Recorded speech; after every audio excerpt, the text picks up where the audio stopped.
bag. Neon lights flicker in a cold blanket. Voices rising, but I don't really care. You keep crying about the fight. You don't fight. Why you always running scared of the night? Oh, you talk like you're climbing some wall, but you know where it all. Sit your happy ass down.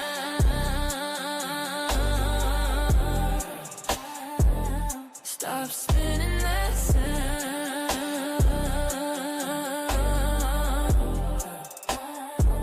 Ain't no crown for the clown.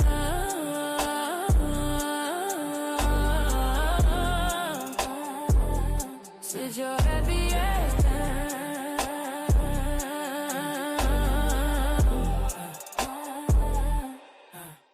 You throw shade like it's currency in your world, but your words fall like a flag, never unfurl. Every move is a show, every show is a fail. You're the king of a castle made of paper and nails. You rise and you start thinking big, acting small, but I've seen through it all. Sit your happy ass down.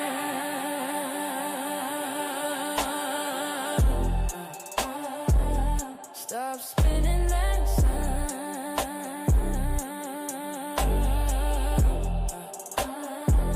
Ain't no crown for the clown.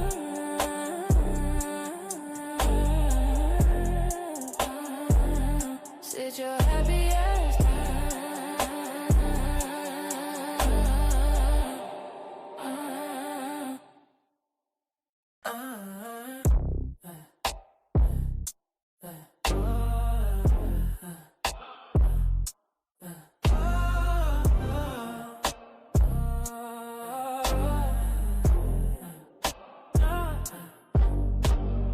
Neon lights flicker in a cold blanket.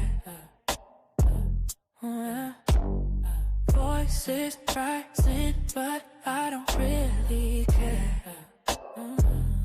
You keep crying about the fight. You don't fight. Why you always running scared of the night? Oh, you talk like you're climbing some wall, but you know where it all. Sit your happy ass down.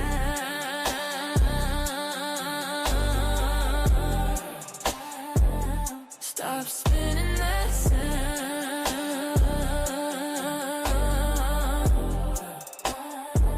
Ain't no crown for the clown.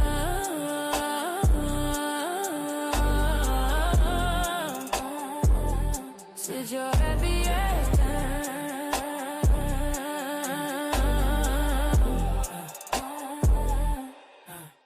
You throw shade like it's currency in your world, but your words fall like a flag, never unfurl. Every move is a show, every show is a fail. You're the king of a castle made of paper and nails. You rise and you start thinking big, acting small, but I've seen through it all. Sit your happy ass down. Heels for life on the track. You know what it is. Heels for life. Turn it up, let it bang. Heels for life on the track. You know what it is. Heels for life. Woo. Turn it up, let it bang. Heels for life on the track. You know what it is. From the mid-south all the way worldwide. We the force of the heat where the bad guys start. Being forced in the cut, keep the story in line. DJ P.O. make it John when he gut, that's fine. Wild card talk slick, gotta take some 10 like skin gate and bring the chaos in. And get hit wreck good, then the roof catch flames. To another hit I drop, you remember the name. Heels for life, we don't play nice. Every hot take feel cold as ice. From the belt to the mic, we define it hype. Turn it up, kiss subscribe, it's feels for life.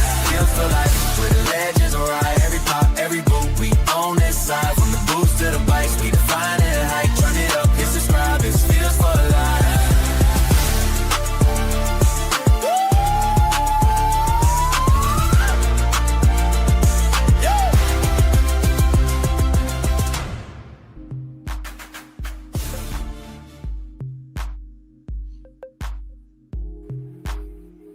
What's going on, wrestling true believers? It's a great day in Zamunda. So, everybody, you have tuned in to another episode of #HeroesLight Wrestling Podcast, episode 329.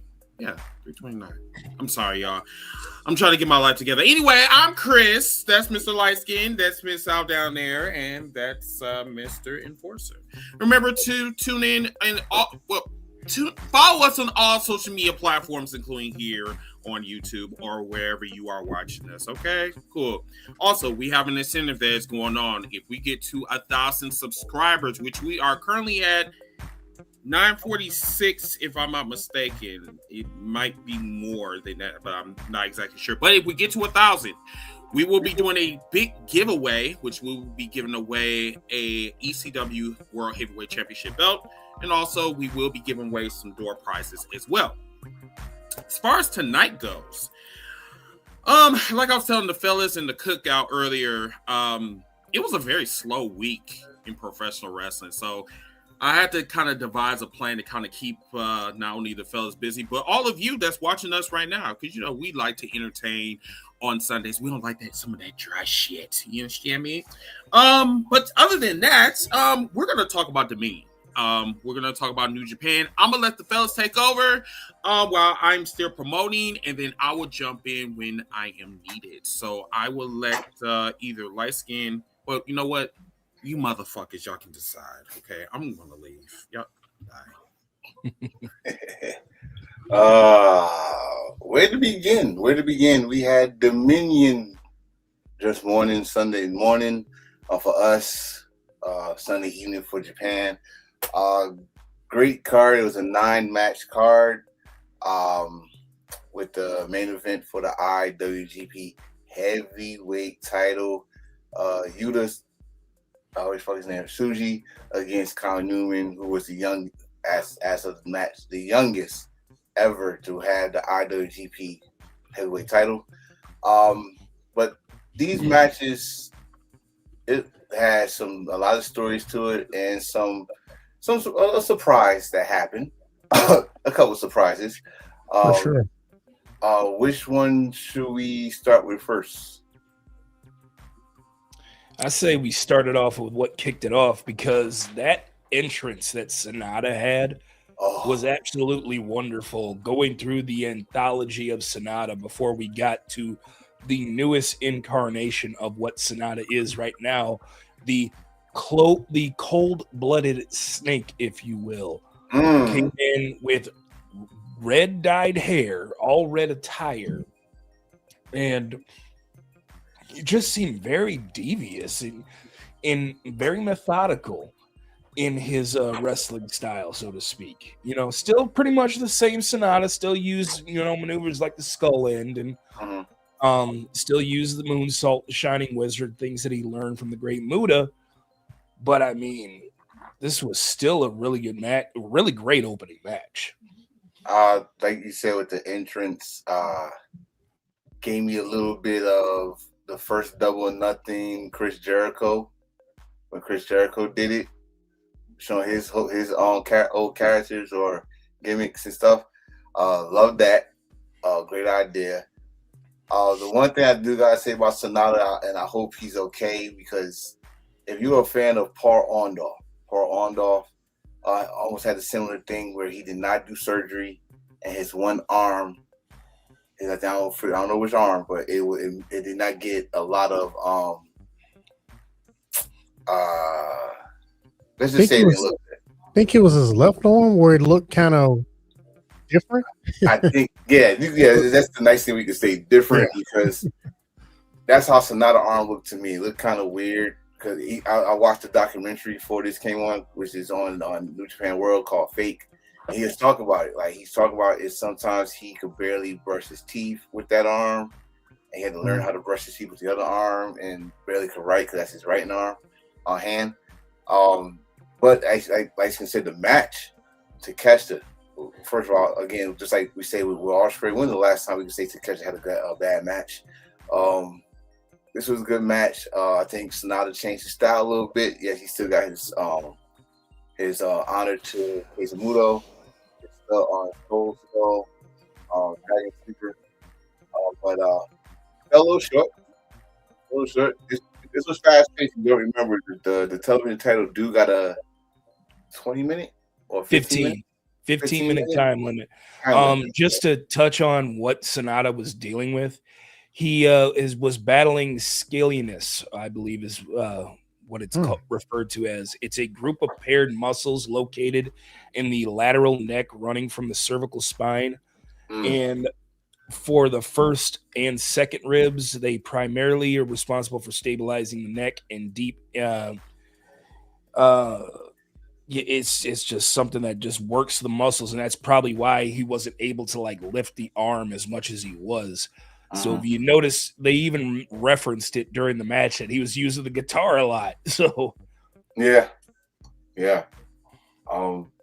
So well, the situation of this match was Takeshita. He had the possession of Takeshita's belt. Takeshita now got possession of his belt. He is now 2 belts. Takeshita, as you know, he also is the AEW International Champion. So this is going to be very interesting for Takeshita because in a couple of weeks we got Forbidden Door. Which belt you go put on the line at Forbidden Door, Takeshita, and who will be your opponent?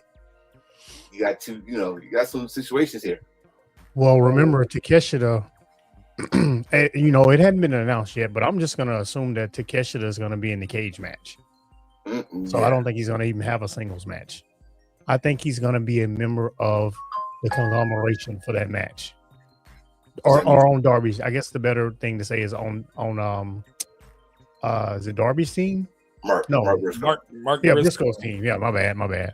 Briscoe's team. Yeah, I can assure you, like we already know, it's going to be Kyle O'Reilly, Roderick Strong, and Orange Cassidy with Mark Briscoe. That makes 4 spots. The other 2 will be Takeshita and will be Darby. If not Darby, I don't know. I kind of feel like remember who else is up in there? Yeah. Kevin Knight is in there too. So he wants him. Yeah. New York. I hope New York was worth it, bitch. Remember that line? I think they're probably going to mix in some New Japan talent. I was just thinking that they may switch it up on us and add some New Japan folks in there.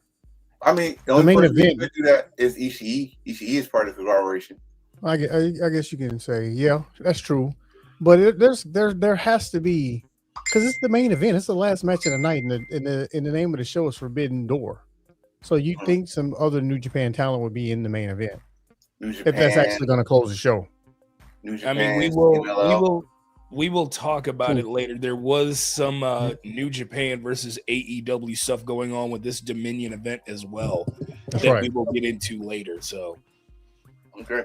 All right, so we had that match. The second match was actually a no disqualification match between LEP and what version of Jake Lee can we call this? They call him the silent gesture, but let's be honest, it's really Jared Leto Joker right here. That's what it is. Basically, yeah. I don't really have much to say about this match except for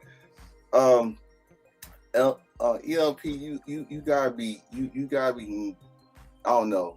You must have lost a brain cell during your diagnosis, because why you didn't put your little thing you put on your foot in the beginning of the match and wait to the end where it cost you the match. You should have put it at the beginning. See, Hill guy, the Hill ELP would have had it already in his foot. I don't know, but the match, I think, it's just getting momentum for Jake Lee. I think Jake Lee character is it's getting there. I see where he's going with it. I think I said this one time about him, is that injury that he had before coming back they was trying to tell him he might have to retire if he don't change his moveset. Jake Lee's a former GAC champion, former Triple Crown in All Japan. And he was like a strong side. I compare him to Nakamura at one point in his career. So hopefully this character change will help him out a little bit. But he still got those strikes, man. Those knees, good Lord. The one thing I truly enjoyed about this match was the callback from El Phantasmo coming out in Bret Hart inspired in ring attire, from the jacket all the way down to the pants to the white boots, you know, just everything Bret Hart, you know, old school Bret Hart. The glasses, of course, were your traditional ELP, but I mean, they still came out, you know, lighting up pink. So that was a good thing. But I'm with you on the whole, why did you not put the metal slab in your boot from the very beginning? Like, and you tied your shoes all extra tight like you were going to lose them. If you knew you were going to do this, at least start working on it beforehand. Right. Or do it at the beginning before your match. But, you know, I mean, he's a babyface, so, you know, ELP is going to do babyface things until it doesn't work out for him. Damn that. It's no disqualification match. You ain't no babyface in no disqualification match. No. At all. Anything you got to say, Miss South, before the next one? No, I love Phantasmo, though. I'll say that. I've always been a big fan of his. All right. Awesome. If I'm not mistaken, the next match was... it was Yuya Uemura and Taichi versus the Mighty Don't Kneels. Zack Sabre Jr. versus Ryohei Oiwa. Very interesting match from so many angles. When I say that is, if you're a fan of Suzuki-gun, you know that Taichi and Zack Sabre Jr. was former IWGP Heavyweight Tag Team Champions together. They pretty much during the pandemic pretty much run the tag team division. The Dangerous Techers. Dangerous Techers. Of course, with your and I don't like fucking up their names. Everybody know I don't like fucking up Japanese names, but they started together into the Young Lion system. This is a rivalry, if y'all know, between those two and our new heavyweight champion, which we go get to him when we get there. So one person did not feel like he was getting most exposure as the other two. He don't like that. So he took it personal. But it kind of switched during the match because now it's like, Yor is going after Zack Sabre Jr. because, you know, he's the best technical wrestler in the world. And then you got a man that's tagged up with Zack Sabre Jr. going after Taiji because Taiji like, I'm sick of y'all overlooking me with these young cats. I'm still here, you know. So the match is good. The match is good in the fact that Zack Sabre Jr. took the pin. It's going to be another question. Is that going to slow his momentum for the G1? Or it's not even G1. It's going to slow his momentum against Kenny. Yeah. That's next. So what y'all think? What was your thoughts about this match too? Good match, but I'm with you. I think, well, I guess it really depends on will the story of him taking the pin move over to AEW TV? Who knows? But it would only make sense for Kenny to say something about it. Even though he already has, and now it's technically Zack Sabre Jr.'s turn to say something. Anything, Light-Skin? This was a really good match. I enjoyed the match. I think it's more so for Yuya and Taichi because, I mean, at the end of it, Taichi eventually tried to get a opportunity at a play-in match when it came to the G1 Climax, which I'm pretty sure we're going to talk about later today too as well. As far as Zack Sabre Jr. and Kenny Omega goes, I believe this should have been the moment that Zack should have said something if he hadn't already said something like the press conference after his match. So I didn't get a chance to check and see any press conference matches or press conference comments that were made or whatnot. But I believe, and that's the beauty of it too. New Japan doesn't do a whole lot of like in-ring stuff. If they do, they save it for like the bigger matches, like the ones that are in the co-main event and the main event. They will save stuff that is for like backstage. And honestly, I'm still excited for this match. Like I said last night in our post show after Collision, you know, if you know the history that Zack Sabre Jr. and Kenny Omega, they first met in the G1 when they were in the same block back in 2018. And that match was amazing. So do not forget, if there's any match to look forward to at Forbidden Door, if you're just not feeling it, go back and watch that G1 match between Zack Sabre Jr. and Kenny Omega. Exactly, because I did. I did. So and I think the next match was. Hold on 1 second, y'all. I gotta let me tell you real quick. So we have a question from Papa. I'm not going to butcher your name. He asked, do y'all follow Dragon Gate as well, or just New Japan Wrestling only? I try to follow Dragon Gate as much as possible, to be honest. I do follow them. I subscribe to their YouTube channel a lot, and a lot of times I just haven't been keeping up with them, mainly because of work and things that I'm doing, but I try to keep up with Dragon Gate as much as I can. Let me answer the question this way. We follow everything. It's just hard to keep up with everything. But wrestling is our life. Well, I had to answer. You just answered for me. I concur. So the next match was for the Never Openweight title, if I'm correct, the light skin. And Aaron Wolf retains his belt. I gotta say, man, this dude, I think he's getting better now. He's learning how to mix his judo with wrestling now, because he also still showing that he's a rookie. Yep. So, but that's good. That's good at the same time. You're going to be in rookie situations, especially with someone like Ren here that had the House of Torture on his helping them, but surprisingly, Wolf had help too. Takeshi came out and helped him. I forgot who else came out and helped him, but got rid of some of the people in the back of the House of Torture. Once he became 1-on-1, it was all him after that. Like he did a reverse angle slam. And then he did an angle slam, and after that he did his nice finishing move, and that was it. New Never Openweight champion. Hope he cleaned that gold plate off of it, and yes, I think that makes him in the G1, right? He's a champion, so he should be in the G1. Mm-hmm. So good for him. I don't know. The blocks, the other blocks haven't been announced yet, so hey. Oh, they have. They have 6 unnamed spots right now. Okay. So they did announce so I know the A and B blocks got announced. Mm-hmm. Yeah. Okay. And that's it. There's only 2 blocks, but there are still 6 spots. Right, but there's still 6 spots open in them. Yeah. Mm-hmm. Yeah. They tried. It was that one year they did try to add 2 blocks and try to make it a playoff. You know, New Japan fan base, they talk. The New Japan actually listen to them. They're like, listen, we don't like this format. Don't do that again. Don't do that again. We don't like this format. But yeah, I mean, for Aaron Wolf, we said this at when he beat Evil for the first match, he was impressive. I think he's getting better.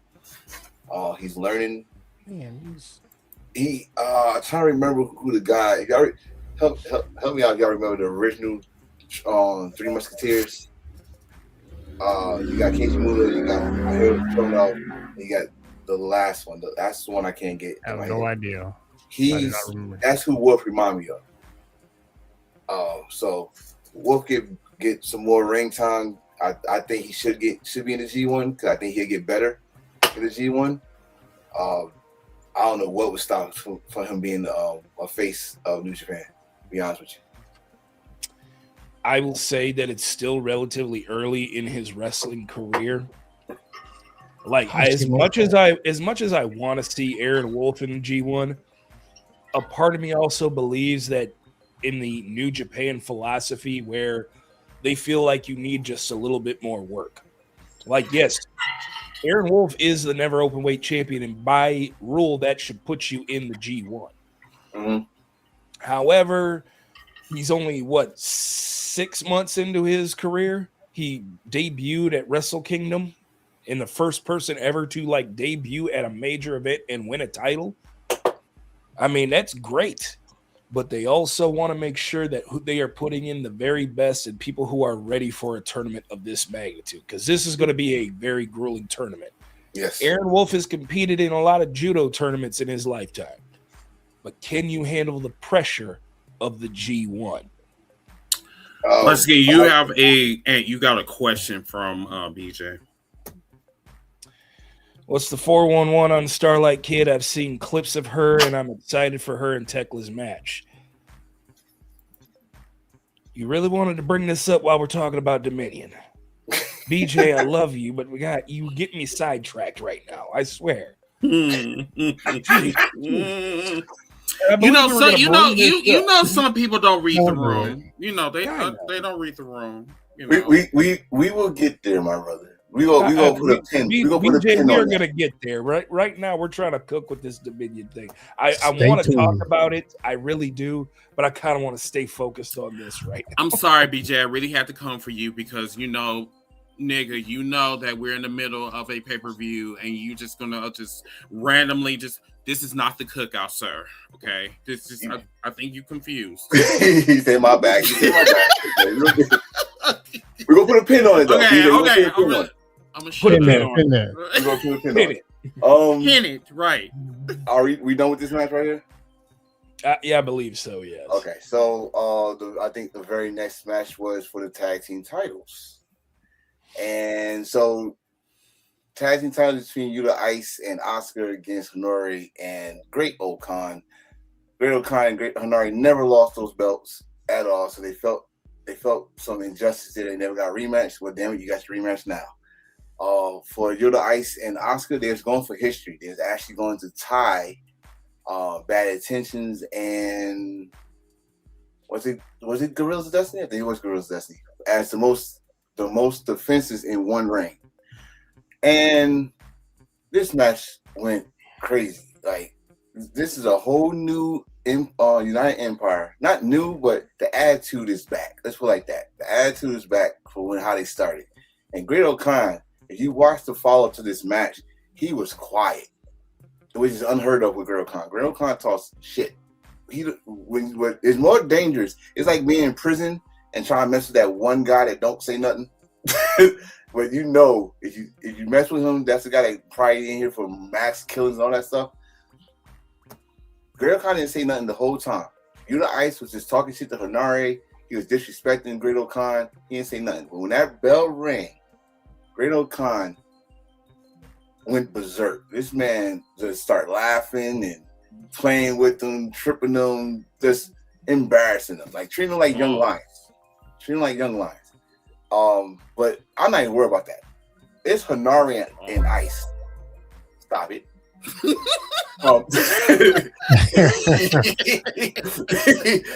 Hanari and Ice. I'm scared to say what I want to say now because you pressed that damn button. But they was get a little more time.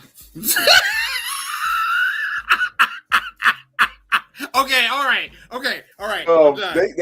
They just did not give a fuck. They just like straight up strong style. They did not give a fuck.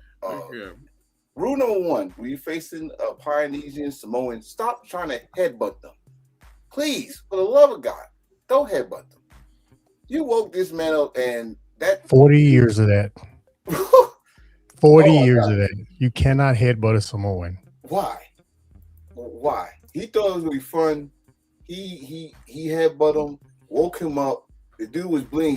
He tasted his blood, pause, and then all hell broke loose. I mean, wow. I don't even want to keep continuing. Anybody else got anything to say about this match? This match was one of my favorites. You know, one of the three favorites I had on this card. But I mean, like you said, Enforcer, this was strong style at its finest. The thing, though, to keep in mind as well, we mentioned earlier that there were 6 unnamed spots going into this match for the G1. Mm-hmm. They mentioned beforehand that 2 of those spots were going to go to the winners of the IWGP tag team title match, which now we know is Aaron Hanare and the Great Okan. Which means the Knockout Brothers have been left out. However, In a backstage segment, Taichi wanted to engage with Yuto Ice and say, hey, we were at the bottom of last year's G1 and now we haven't been named. So I want a play-in match with you to see if I can get in. And now they're talking about possibly adding Taichi and Yuto Ice to one of these qualifier matches that's going to be taking place near the end of the month, this month, and just before at the beginning of next month at Cork and Hall. What do you guys think about the Knockout Brothers? I know you probably like them, but what I'm saying is, how much longer do you think they're gonna stick around New Japan? And not because they don't belong in New Japan. It's just because there was a lot of talk about them last year leaving. To be honest with you, I kind of said this during the tape. Not take with my live reaction to it. I like they need to keep them together, and they need to stay in New Japan because no disrespect to any other tag teams in New Japan, but this is the weakest I have seen New Japan tag team division. I'm telling you, I don't know other than Bishamon.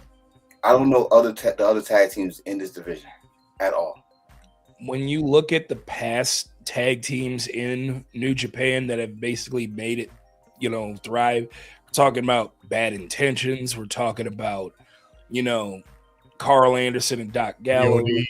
We're talking about GOD. We're talking about the Young Bucks. We're talking about Evil and Sonata. I mean, this was a pretty stacked division, and then as the years progress, we got, Taichi and Zack Sabre Jr. We got I'm blanking. We got Archer and we got Davey Boy Smith Jr. in the Killer Elite Squad. I mean, this was a thriving division. Like you said, there's pretty much nobody other than the Knockout Brothers, and then you got United Empire. What was Alex Shelley's tag team name with what's his name? Because I like them a lot. With Kushida? With Kushida, yeah. Time Splitters. Yeah, Time Splitters. I like them. Yep. Yeah, but see, that's the thing. Like the juniors have a good tag division. The heavyweights don't. Like I mean, unless you're trying to makeshift tag teams within your factions, then cool. But they still gotta have chemistry because the World Tag League is like 2 months after G1.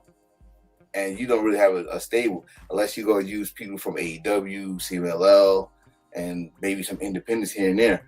But I think they better keep the Knockout Brothers because actually the fans actually like the Knockout Brothers. It took them a while because remember they won the titles as soon as they came back from excursion. Like they just put the belts on as soon as they came back from excursion. But the fans, they grew on the fans. They went from booing them to cheering. So you just need to work around that. It seems to happen a lot in New Japan. I mean, take a look at what happened with Tetsuya Naito. I mean, they went from booing him to actually cheering him a lot. Like, especially in Osaka. I've often said, even on my TikTok, that, Tetsuya Naito, I think, was the blueprint for how to get Roman Reigns over. Oh, wow. That's a good comparison. Because they were trying to do the same thing with Naito. Same thing. He left, came back as a heel, and the rest is history. Spitting, disrespectful, taking his time. Like, oh, he's cool. He's cool. All right, cool. Anything else on this match I want to talk about? We get to the next one. Anybody? Nobody? No. Okay. Very next thing was the triple threat match for the global title. Andrade defending his title against Shooter and Drilla Manoli. Drilla's story of this talking about he did not want to leave New Japan unless he's in a legendary conversation. So he's going to be there for a while in his eyes. Shooter, who had, counting this, 19 title shots of any other titles. He had 19 matches. Yeah. And then, of course, Andrade, whose mind is elsewhere. Oh, that's what I'm going to blame it on. His mind is elsewhere. But the match was sweet. Drilla, Japan loves Drilla. I can't express that enough. They wanted him every time Every time he does something, they pop. Every time someone did something to them, they got booed. Shooter, on the other hand, he was 50-50. Like if he attacked Andrade, they cheered him. But if he touched Driller, boo, no, boo him. But at the end of the match, Shooter, lucky 19. He wins his first singles belt or any belt in New Japan. So congratulations. But couldn't celebrate. Why he couldn't celebrate? Because the old dog came back. The old dog came back to piss on the lion. Before we get to Gabe Kidd.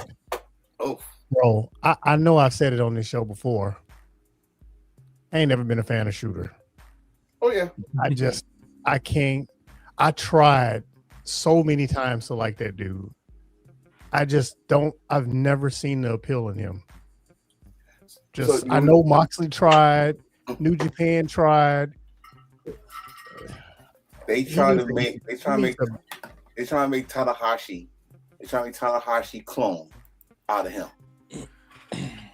It does not work. And what did I just bring up? I just brought up the blueprint for how Roman Reigns got over. I think maybe it's time for Shota Umino to have that very same arc that Tetsuya Naito had. But see, I thought he was going there. I'm sorry, go ahead. I'm sorry. No, we all thought they were going there, but they're still keeping up with this, forcing Shota Umino. Listen, faces of the company have to happen organically. We've seen it happen time and time again. Stone Cold Steve Austin, The Rock. We've seen it happen with Sting. We've seen it happen with AJ Styles. We've seen it happen with so many other people. Diamond Dallas Page. It's a perfect example. Exactly. They have to happen organically. And even in the case of New Japan, even with Hiroshi Tanahashi, these things have to happen organically. The problem I think with Shota Umino is that we know so much of his history, that his father is one of the referees in New Japan, so of course people think that there's some sort of influence of pushing his son to the top of the card. That's dumb. I mean, let's face it, fans talk, and when fans talk, all of a sudden people start to believe all the chirping that's going around here, over here and over there. It turns into this really bad game of telephone. But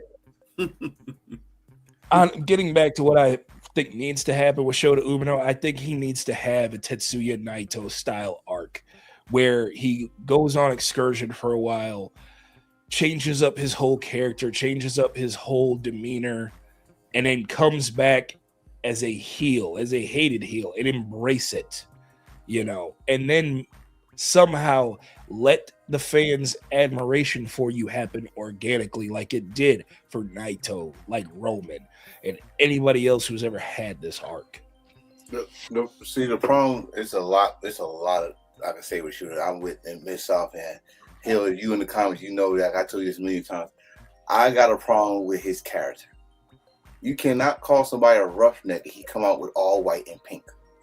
You cannot, especially when he first came back. He came back with the Death Rider jacket that Moxley gave him. That's totally the opposite of what you got on. And his name is Shooter. Shooter, right there. You already have a dope ass name. Now just go with the gimmick. Bingo. Just go with the gimmick. But again, like I was surprised that he won. I was surprised they didn't pull the trigger on Driller. We all know why Andrade probably lost it, because they're gonna put him in the situation in AEW. And also he served two masters, by the way. Ben Lyfe said this last night. He served two masters. He's still part of United Empire and part of Don Callis family. So that's gonna come up sooner or later, some situation, hopefully. But like I said, old dog came back and pretty much pissed on the lion. and yeah, he beat the shit out of Shooter and told him, like, dude, you've been disappointment since you got back. You disappointed John Moxley, You disappoint your father. You disappoint. You can even call that the Tallahassee.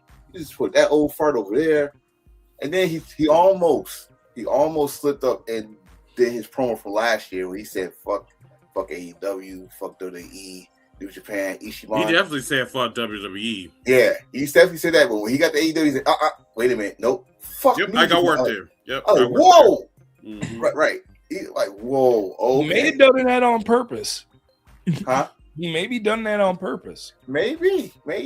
But the thing is, now we know, because again, first of all, we kind of knew he was back already because Juice Robinson told us last night he was back. Well, so he did say on Twitter though that he's trying to get his green card situation.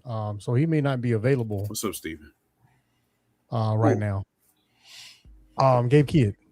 Oh, that's why he's gonna be. He's going through bullshit too. He said he's going through it. Now he mentioned. I think he either typed it or he said it on a video. I think he typed it on his Twitter account that he's. As soon as he gets his green stuff situated, he'll be back in AEW. Good. Better company. Tony will help him out there. Tony will help him out. I mean, it's gonna take a while because remember Pac had that same situation. And, you know, but I think they did put him in the G1, so they're gonna keep him busy for a while. Yeah, so he's gonna be in New Japan for sure. Yeah, so he's gonna be definitely healed because he's gonna have AEW all on his gear. He gonna piss them off. That's what it's supposed to be, especially for Forbidden Door season. Like, all right, it's time brand supremacy right there. Steven, we're not at the main event yet, but we're getting there. Anything else y'all want to talk about with this Gabe Kidd situation? Y'all got anything to say about it? The only thing that I would say is Gabe Kidd is the adrenaline rush that pro wrestling needs, especially on that side of the wrestling world. Like, I love Gabe Kidd. Like, he reminds me so much of Stone Cold Steve Austin almost. Like, he has a foul ass mouth, and I'm here for it. Almost got like a little man crush on him a little bit. I could read his tweet if you want me to. No, I'm good. Is it a lot of profanity? I mean, because you got to think of the sponsors, right? Oh, I know how to. Sponsors? Yes or no? Yeah. What sponsors? No, that's all good, Steven. He said it directly to Shooter. Oh, he said directly. Okay. Here we go. Yeah. Ha ha ha! I'll admit you pissed me off because I just paid Elon Musk to ruin your life. Your words have zero substance. I won the trios belt within a month of being signed and only lost them because my shoulder went round the other side of my effing shoulder, mate. I'm getting a new visa. Otherwise, trust me, I'd be on the greatest wrestling TV show of all time, AEW, beating up Neeks and being very famous. You are the fakest wrestler. Again, he's talking about Shota. You are the fakest wrestler I've ever seen in my life. I've never seen a Japanese wrestler with less spirit. You copy those who come before you because you have the personality of a Madagascaran bookshelf. Every opportunity you've ever got came from your dad running to the office and telling them to put you there. Without him, you would have been fired years ago, living your life as an alcoholic working in a ramen shop. Wow. You've been wrestling every week this year, and your physique resembles a Japanese modern-day Greg Valentine melted candle looking oh my god, pussy, my boy. I outwork you every single day. Dude, that's just savage, man. So every female member of your family of your age, you rat. That man is just. I pandered. Dude. One more short paragraph. I pandered to them, man, for a year and a half, and it made me nothing but depressed. You've been doing it your whole career, and you'll waste it away into nothing. You can never touch me in the ring. You can never compete with me. You will never be my rival. We will never be equal. I will outclass you in every way possible, you stupid, ugly, doughboy, Okada Glazer piece of SHIT rat. Bro. And for the people that do not know, you said BITCH, right? Yes. That means bitch. Actually, it was SHIT. So he said that Okay.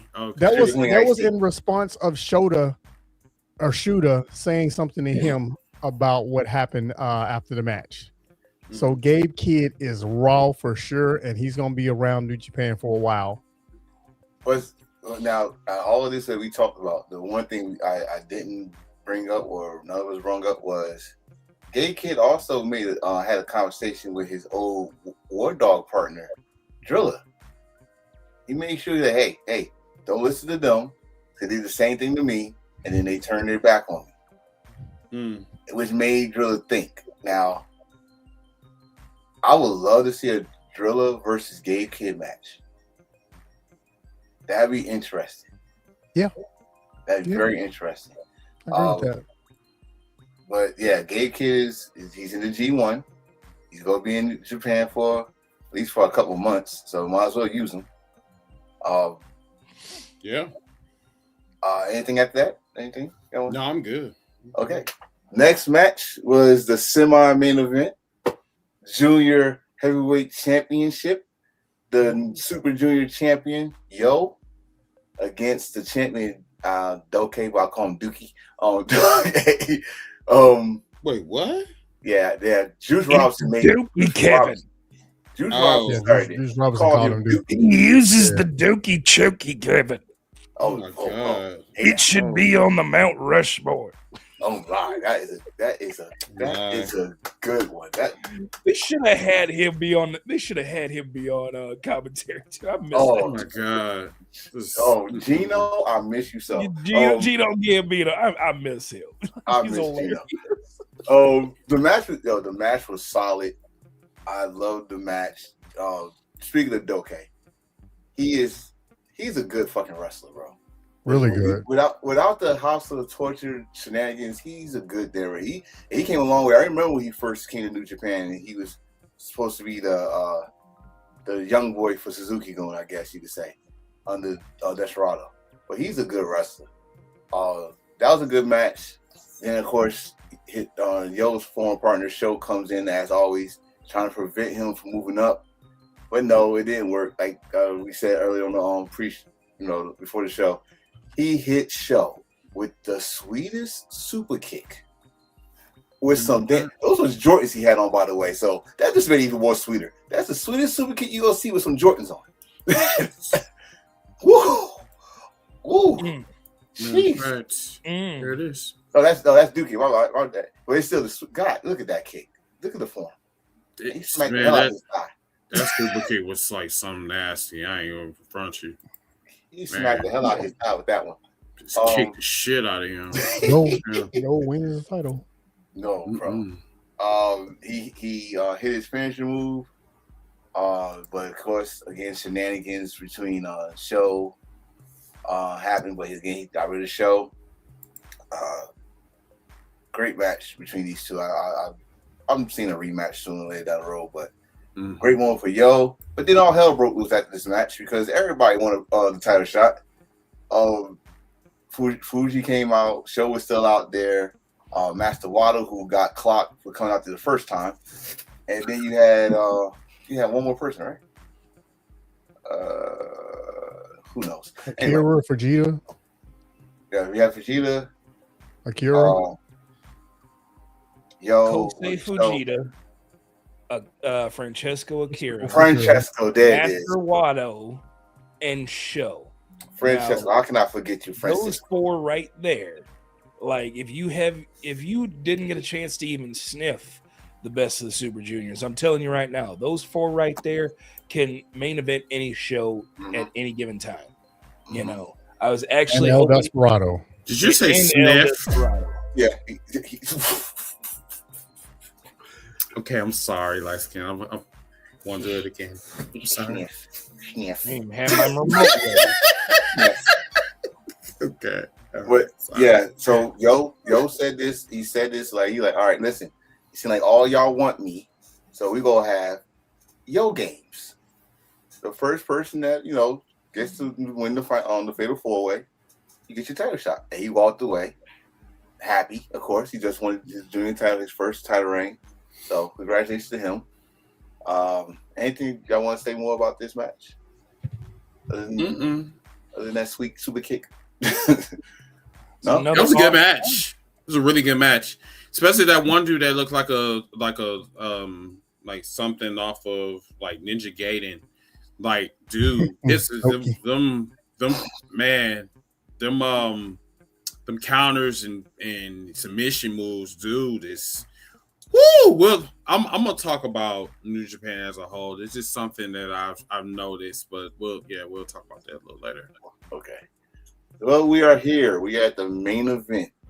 We are here where Tsuji is trying to get his belt back. Kyle Newman is trying to continue his reign of terror. And boy, these boys was going at it to the point they was hurting each other. Like Kyle Newman back, his knees, Toji, his wrist, his ribs. They was going at it. Thank you for that picture. That man fucking smiling, boy. He getting super kicked. I'm telling you, bro. I'm telling you, it's like he's kicked to the face. He's like, oh yeah. He's more dangerous smiling. Like that's the only thing. If he don't smile, kicked in the fucking face and still smile is diabolical. It's diabolical. The fuck? He's like, man, I like this movie. No, I'm getting my face. Just me, you like it. Yeah, I love my face getting kicked in. Give me more of that, yeah. Yeah, give me some of that orange chicken. That man said, please, sir, can I have another? Please, sir. I'm so racist. You was. I couldn't help it. Wrong restaurant. Ain't gonna repeat it. Say wrong restaurant. I don't know. Like I said, I don't know about the ending of this match. I don't know about the end of this match because it seemed like the pain was finally getting to Kyle Newman. He was trying his best. Like I said, it reminded me when Shawn Michaels hurt his back at WrestleMania against Stone Cold. He tried, but it was that weird ass move, and he slammed him. I mean, he suplex, body slam, snap, whatever you want to call it, but he pined through the spine, went to the quarter pin, 1, 2, 3. The match is over. I was so lost. Right. Go back and look at it. No, don't worry, because I have it. Oh, it's beautiful. Right there. Like, the referee counted 3. He looked around. I was shocked. I'm like, the fuck? Did he just do a modified, like, belly slam? Or, like, I don't know what the fuck it was, but... It was quick. Yeah, it was very quick. Very quick. Yeah. So we got a new champion. I can't repeat what all the shit he said because usually I'm more focused on what the hell I just saw than that. But he's the champion again, which I'm reading this comment where he said Kyle shouldn't say anything once Will Ospreay bring whatever. Again, if you know the story, he was trying to outshine and outdo Will Ospreay. He's mad Will Ospreay is actually getting help from the Death Riders. It's 2 storylines into one with Will Ospreay. He's part of this, so can't wait for that situation. But Kyle Newman, when it comes to his injury, he did tweak his back. That was obvious. He tweaked his back. I don't think they said he don't need no surgery. So if he's smart, I think he should just rest before the G1 because that's a grueling tournament. So rest his back, get some, whirlpool, massage the muscles. Unfortunately for Toji, he did fracture his wrist. So I don't know if that broken, but that stomp off the top ropes probably did it. Yeah, that was sick. Probably did it. It's not fractured to the point that it's like broken where he need a cast. So I guess you could put like a glove or something on. So I haven't actually watched this match yet. How was it? You'll enjoy it. Yeah. You'll definitely enjoy it. Yes. Smash mouth, brutality, very technical, very brutal. Yeah, it's excellent. You'll like it. I love Tsuji. Oh, yeah. I do too. Like, is he a villain in real life? He's the face. He's a face. You sure? Because that man does not act like a face at he's all. A face. He's a New Japan baby face, AEW heel. even though he's never technically wrestled for AEW.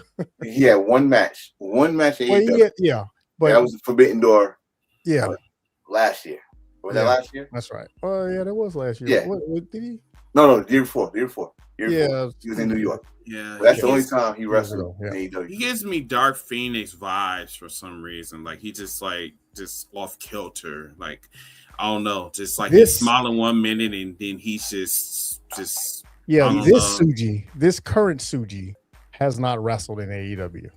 Oh no. This is Mr. Zero Give a Fuck.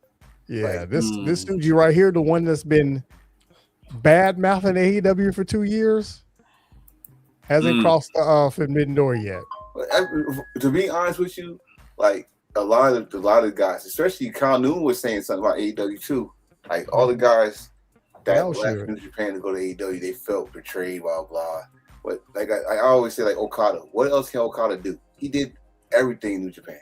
He did a new challenge. He went to AEW. Well, they needed to build new stars, and they couldn't do that too there anyway. And that too, like New Japan. The one thing about New Japan is they build their stars from the scratch, from their dojo up. And you can't cut it there. You got other options in Japan, like Noah, All Japan, and DDT, all that stuff. But after that, like, dude, what else can you do? Naito had to go. Naito's in Noah. Okada's in AEW. Evil gone, and then NXT. You got to make new stars, and y'all got to step the fuck up. So it's your chance to be one of the biggest shows of the year, and this show did not disappoint. I think it made some new household names. They wasn't household names, and let's see what happens in this G1 because that's really the fans will really see how you is doing this grind tournament. So good show by New Japan though. I loved it. Okay, cool. I would say, do y'all want to take a intermission or do y'all just want to flow through it? Just to be honest with you, I'd rather just flow through it. To be honest with you. I'm good either way. Good. Okay. Let's go to Heel News and Rumors, and then we'll go to the personal segment.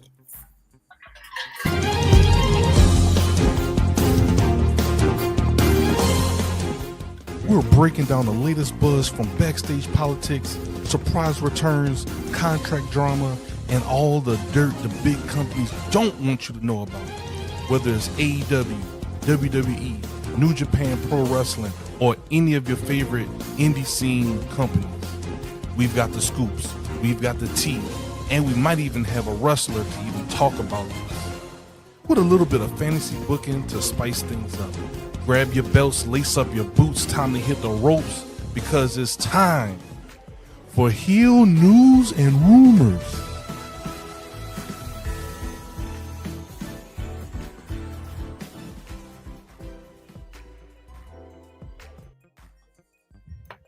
Thank you, Ziggy, for that. All right, so Heel News. All right. So the first one on the docket is Jack Perry implied that CM Punk burned the bridge with AEW. So recently he was on I believe CM Punk was talking about for some reason he had AEW in his mouth again. He was on the podcast and they were talking about the incident that happened between Jungle, Jack Perry, the problems that was going on backstage and blah, blah, blah. And then there was a question that was asked to CM Punk about, is he going to come back to AEW? He said, never say never. But then Jack Perry came behind that and left this. He left a monkey burning the bridge.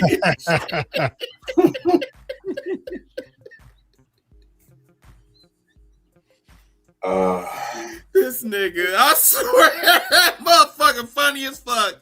So, what y'all think about that? I listen. For CM Punk to say that, for CM Punk to say never, you are the true definition of never say never, my friend. Because I never thought you'd be back in WWE. So that happened, and knowing Tony Khan after letting Andrade come back after he left, and what the situation he was going in. It's not saying it's worse than CM Punk because CM Punk, he threatened your life. Yeah. Thank you, Jack Perry, for that one, because that's pretty much telling us there's no way. Because if Malachi Black can't come back, I know CM Punk can't come back. Do you think that they will be welcome amongst the fans? Because I think that's the one that I'm really kind of curious about. Unless they do all these shows in Chicago. I will have more to say about CM Punk once we get to my segment, but oh Lord, I you gonna wait to your segment? Oh no, I'm what I'm gonna say about Jack Perry's comment is that tell him when he's telling lies. Ha! Like, I mean, just think about that for a second. This man came back into pro wrestling through AEW. And used it as a gateway to get to where he's at today.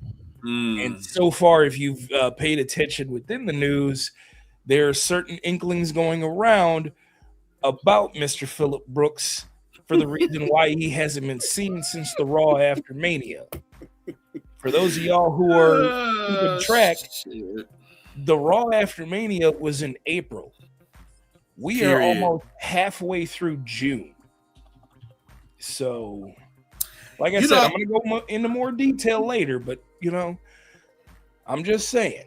That's why I said, let's all the shows is in Chicago. Yeah, you be welcome with open arms in Chicago. Outside of that, bro. But you know what?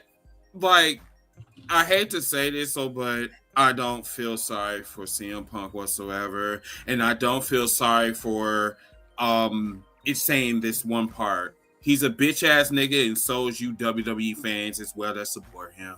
So that's and I'm sorry to the sponsors. Excuse my language, but I can't help it. I don't like CM Punk. CM Punk really told me that this is what two-faced bitches do in real life.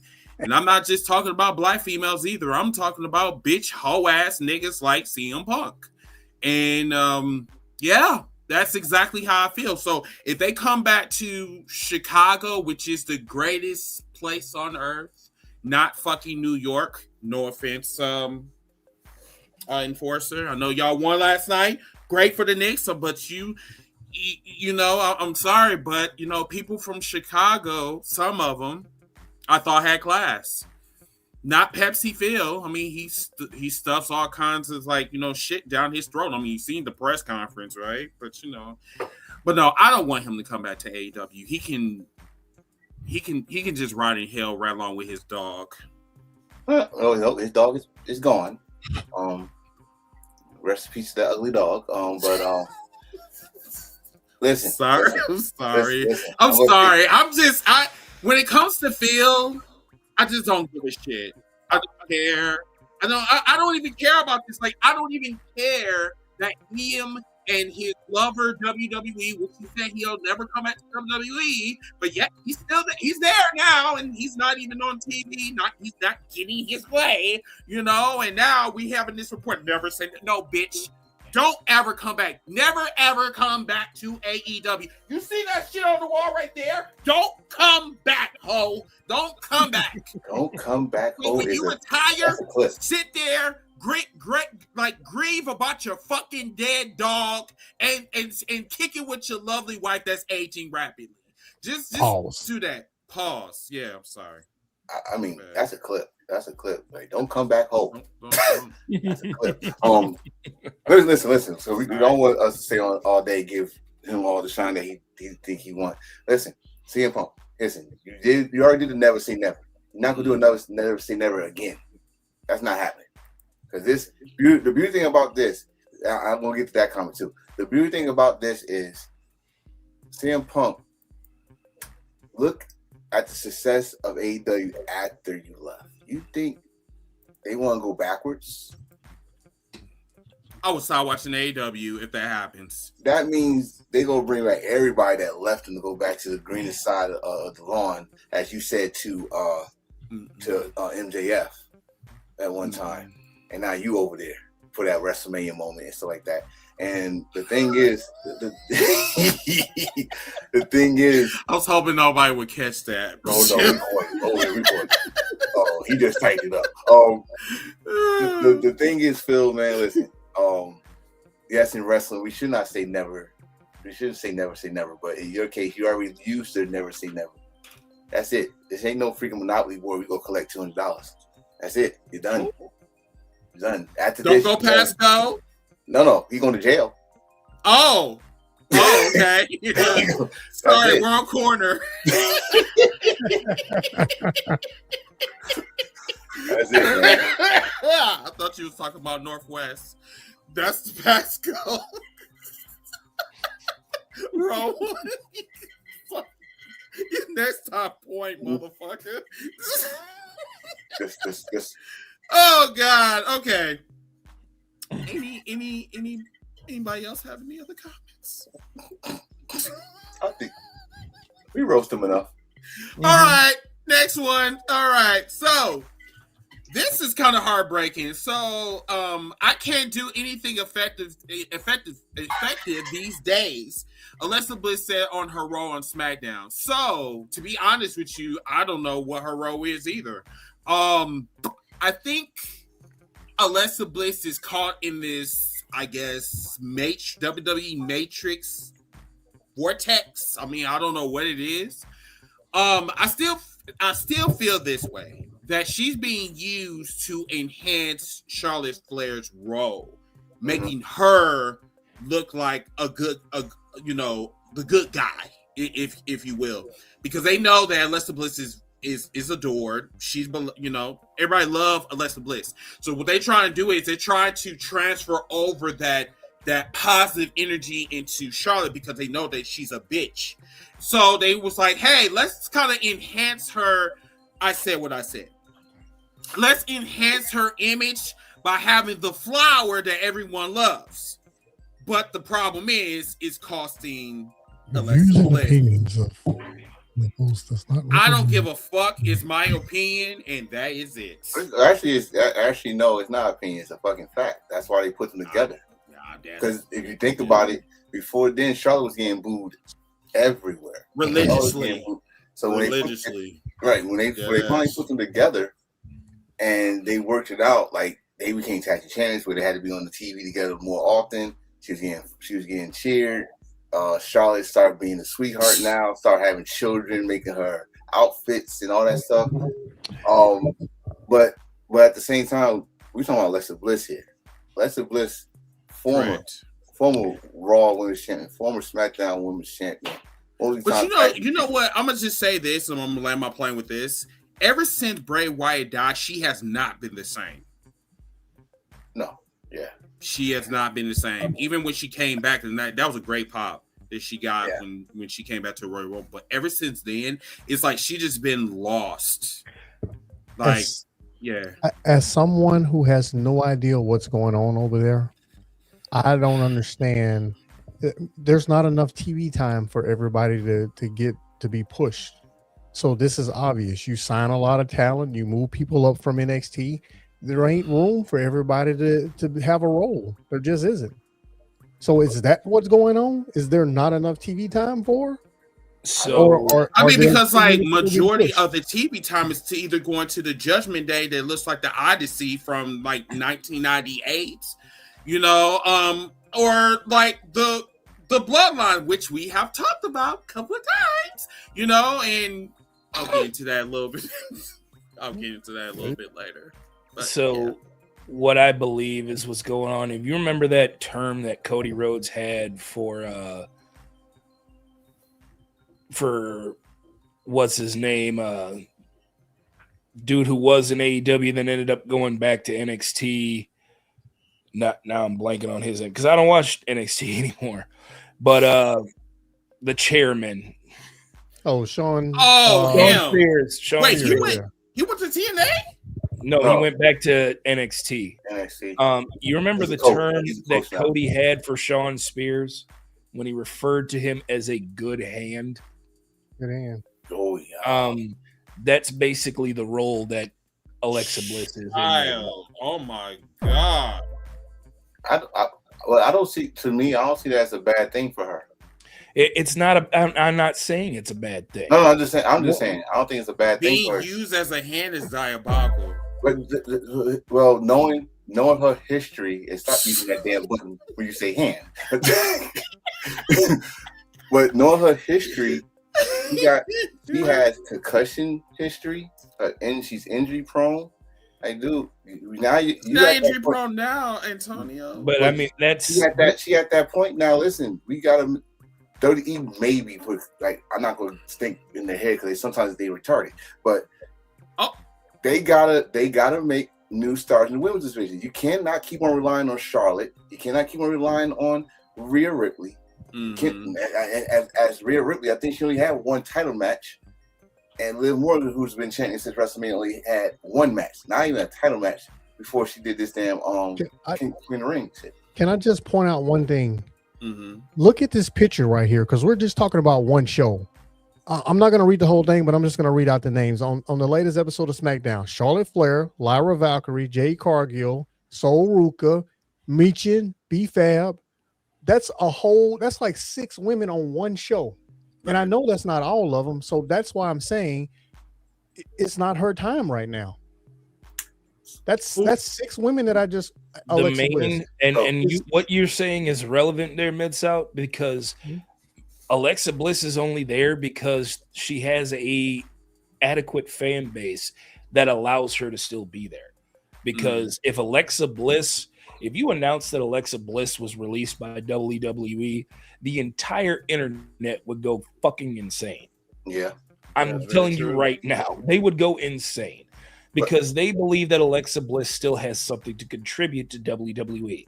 So instead, because she is in this good hand position, she's stuck in the mid-card vortex. But I'm just skipping Stripe's name because her name is there too. But here's the problem with that list you just said. That's just one match. That's not like it's multiple matches. That's one match. But why would you go on social media and just make that known? Like, why would you even say that just to like get controversy started? I mean, like, what was the whole point of doing that? I mean, she was talking to a dirt sheet, and we know what these dirt sheets do. They put out. No, she was talking to a fan. A fan. She was talking to a fan. Someone said, "Where did you go after this brawl?" We're talking about Alexa Bliss right now on this show. That's why she did it. Okay. We didn't talk about it the last 10 weeks of the show. No, we haven't. There you go. We're done. She hasn't been on TV, but maybe once or twice in the last 10 weeks. You ain't gonna press the button. I'm going Mid-South was right. Oh, sorry. Not at all. So I guess y'all can talk about the climax now. That's what she said. Giggity. I'm sorry, sponsors. You should have hit the button for that one. Right on cue. See, I wanted to say something further, but I'm not going to give him that type of energy. All right, let's go on with the. So this is the participants of the New Japan Wrestling G1 Classic 36. 6 spots are open.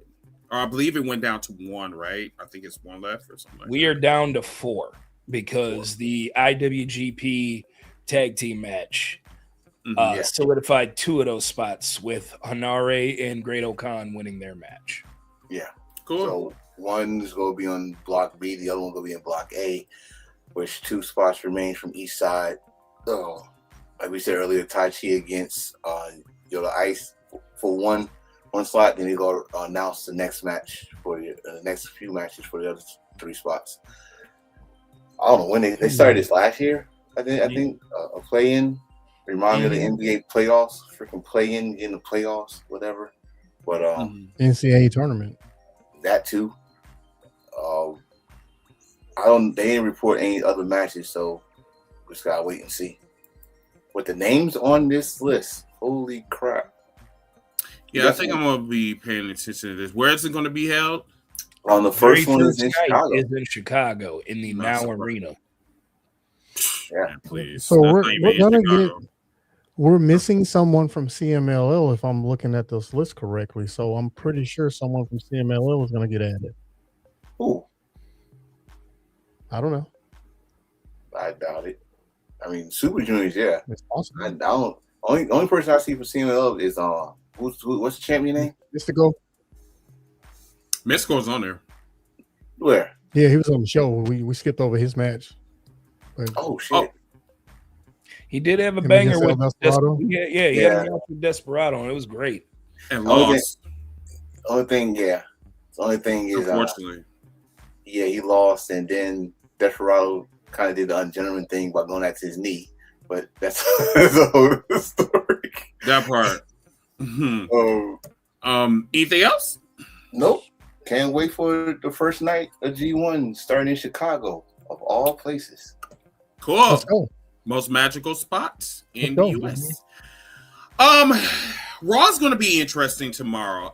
So tomorrow, Chad Gable versus Rusev has been added to tomorrow's Raw.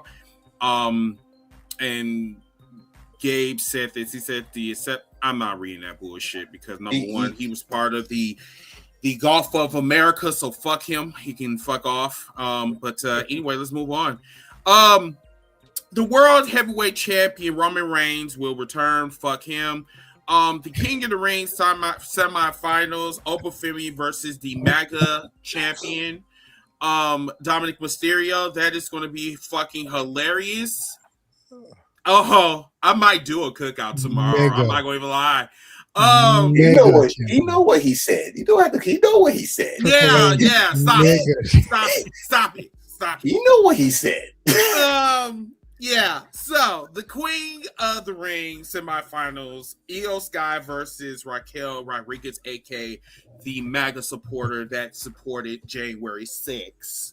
And then it's going to be Chad Gable and Rusev. Hopefully that is not the main event. More than likely, the main event is going to be the men's because they need shock value, quote unquote. Any questions or concerns? Over's gonna win this, so he gets screwed in the finals. Do you think they're gonna wait into the finals? Yeah, because if you have him lose to Dominic Mysterio, the Twitter fingers and the keyboard words is gonna be bitching. I mean, this is a mismatch from hell. Like, why are they doing this? I don't know, but the tournament, like, honestly, I'm the only person that watched this shit, so the pop that Oba's getting matches the heat that Dom gets, and that's the only thing I have positive to say about this match. Because other than that, Oba is going to win this match. If he don't, these keyboard warriors. Hey, shout out to Joseph. What's going on, bro? Big Joe. What's going on, bro? To talk about some damn Love Island. No. What the fuck is Love Island anyway? Like, what the fuck? Anyway, that's pretty much all I can say about this match today. It's either Oba's going to win or he'll get screwed this match by Brock Lesnar, because he keeps bringing Brock Lesnar up. We're 1-1. So, where can you watch? I'm assuming on Netflix. Samurai Black. Why not? What? You know that, brother? He must be asking about the Love Island thing. He talk about that. Okay, never mind. I'm damn. Okay. You think Dom's gonna beat Oba? Fuck no, but I mean, you know how retarded WWE is. Yeah. Yeah. Shut up. Riri. Anyway, let me see what this is. That's for the G1. The G1 you can watch on New Japan World. Yes. And thank you to Antonio, because like if it wasn't for him, I wouldn't have seen that pay-per-view. And I think what we'll do, because you said the G1 is going to be on the World, right? Yeah. Okay. So I need you, Mid South or Light Skin, I need y'all to tell me when these are coming on so we can play it in Discord. Okay, so I think they did put the schedule out, so good. Because I need to, because I want to follow. This will be actually my first time actually following the G1. So, let's see. Let's go. It's in Chicago. The first one is in Chicago. It's in Chicago. It's not far from you. Let's go. He wants you to go there. I'll go. I'll fly there. We'll talk about it. Yeah, Okay.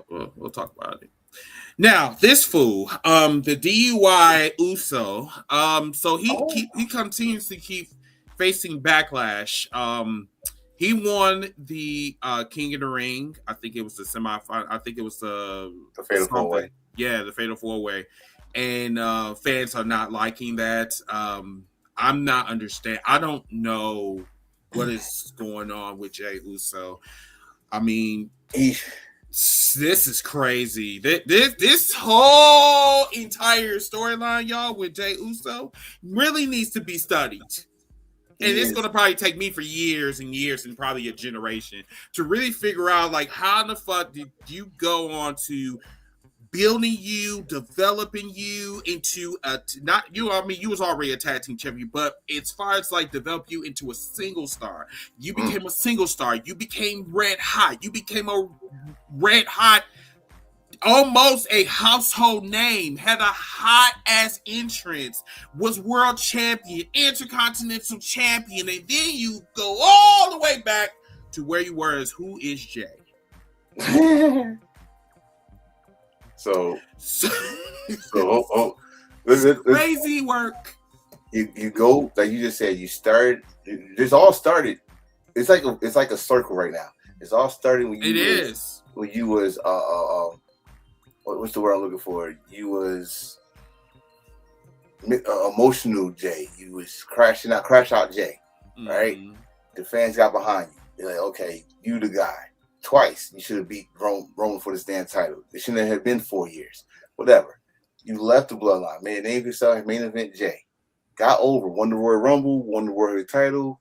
Like almost people forget about this. You won the Royal title at WrestleMania.